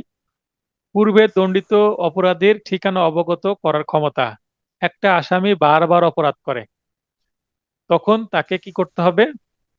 মামলায় প্রবেশনে যাক বা সে নির্দিষ্ট যে যে মেয়াদে তার কারাদণ্ড হয়েছে সে কারাদণ্ড ভোগ করে বের হয় মুক্তি লাভ করে, তারপরে তাকে বলা হবে যে সে যেন একটা স্থানীয় থানায় নিয়মিত হাজিরা দেয় 2 মাস 3 মাস পর পর। কেন হাজিরা দিবে? কারণ সে কোথায় থাকছে সেটা জানাবে। তার প্রতি তার উপরে যেন একটা কি থাকে, অবজারভেশন থাকে, ফলো আপে সে যেন থাকে, সে যেন আর নতুন অপরাধে জড়াতে না পারে। এই কারণে তাকে একটা ফলো আপে রাখা হয়, সে যেন একটা এক্সট্রা কেয়ারে থাকে, একটা নজরে থাকে, যেন সে আর নতুন অপরাধে জড়াতে না পারে। কেন? কারণ তার স্বভাবই অপরাধ করা, সে হ্যাবিচুয়াল অফেন্ডার। কোনো ব্যক্তি বাংলাদেশের আদালতে 3 বছর সশ্রম বা বিনাশ্রম বা তার বেশি, মানে 3 বা 3+ কারাদণ্ডে দণ্ডিত হবার পর পরবর্তীতে আবারও 3 বছর বা তার বেশি কারাদণ্ডে দণ্ডিত যদি হয়, তার মানে এর আগে 3 বছর হয়েছে, আবার 3 বছর হলো, তার মানে পরপর 2বার যদি কেউ 3 বছরের কারাদণ্ড ভোগ করে, আগে একবার 3 বছরের কারাদণ্ড খেটেছে, আবার 3 বছরের আবার অপরাধে কারাদণ্ড হচ্ছে, তার মানে ধরে নেওয়া যাবে সে একেবারে দাগী আসামি, বা তার কাজই অপরাধ করা, তাকে ছেড়ে দিয়ে আবার অপরাধ করবে।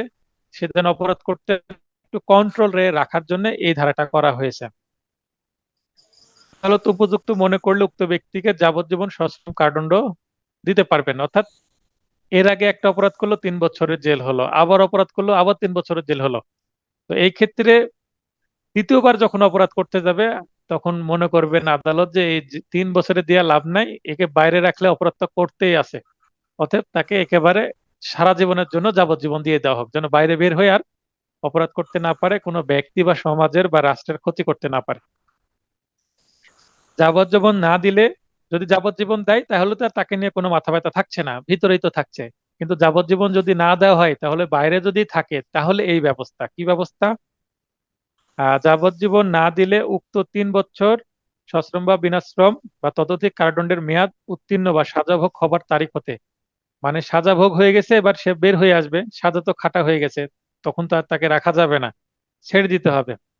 অনধিক 5 বছর পর্যন্ত বর্ণিত উপায়ে তার বাসস্থান বা বাসস্থান পরিবর্তন, বাসস্থান হতে অনুপস্থিতি বিজ্ঞাপিত করতে হবে, তার মানে স্থানীয় থানায় যে জানাতে হবে, বা যদি আদালত মনে করে যে কোনো প্রভিশন অফিসারের কাছে বলতে হবে, বা কোনো প্যারোল অফিসারের কাছে বলতে হবে, বা আদালতে নিজে এসে রিপোর্ট করতে হবে হাজিরা দিয়ে, তাহলেও হবে। সেটা 5 বছর পর্যন্ত তাকে ফলে রাখা যাবে। তাহলে এই যে 3 বছর 3 বছর যাবজ্জীবন এবং 5 বছর, এগুলো কিন্তু মনে রাখতে হবে আপনাদের। বাসস্থান মানে সে কোথায় বসবাস করে, বা বাসস্থান এক জায়গা থেকে অন্য জায়গায় পরিবর্তন করলো, পূর্বে কোথায় ছিল এখন কোথায় আছে, সব জানাতে হবে। তারপর সে বাসস্থানে বসবাস করে ঠিক আছে, কিন্তু ব্যবসার বা কোনো কাজের জন্য আবার ভিন্ন জায়গায় যায়, 1 মাস বাসায় থাকে না। এখন 1 মাস বাসায় থাকে না, সে অপরাধ করতে যায় কিনা সেটা লক্ষ্য করার জন্য এটাও জানাতে হবে কোর্টকে, যে বাসা থেকে বাইরে থাকে কেন। উপরোক্ত বিধিমালা লঙ্ঘনের বিজ্ঞপ্তি, মানে এই যে উপরে যে বিধিমালা যেটা বলা হচ্ছে, 5 বছর পর্যন্ত তাকে জানাতে হবে কোর্টকে বা কোনো থানাকে, বিজ্ঞপ্তি করতে হবে, মানে অবগত করতে হবে। এটা যদি সে না করে, মানে লঙ্ঘন করে, সেক্ষেত্রে যে জেলার তার বাসস্থান সম্পর্কে সর্বশেষ বিজ্ঞাপিত হয়েছিল, মানে সে হারিয়ে গেছে, তাকে আর খুঁজে পাওয়া যাচ্ছে না, সে তো আর জানাচ্ছে না সে কোথায় আছে, মানে সে আত্মগোপন করেছে আবার অপরাধ করার জন্য, সেটাকে বলা হয় আন্ডারগ্রাউন্ড হয়ে যাওয়া। সেজন্য আন্ডারগ্রাউন্ড না হয়, তাই এই ধারা। আন্ডারগ্রাউন্ড হয়ে গেলে তখন কি করবে আদালত? উক্ত জেলার ম্যাজিস্ট্রেট তার বিচার করবেন। কেউ যদি এভাবে আন্ডারগ্রাউন্ড হয়ে যায়, কেন সে আন্ডারগ্রাউন্ড হয়েছে এটার কারণে কিন্তু আবার তার বিচার করা যাবে, যাবজ্জীবন দেওয়া যাবে সর্বোচ্চ এই ধারা অনুসারে। তো এই ছিল আলোচনা। প্রশ্ন থাকলে লাইনে আসবেন, হাত উত্তোলন করবেন।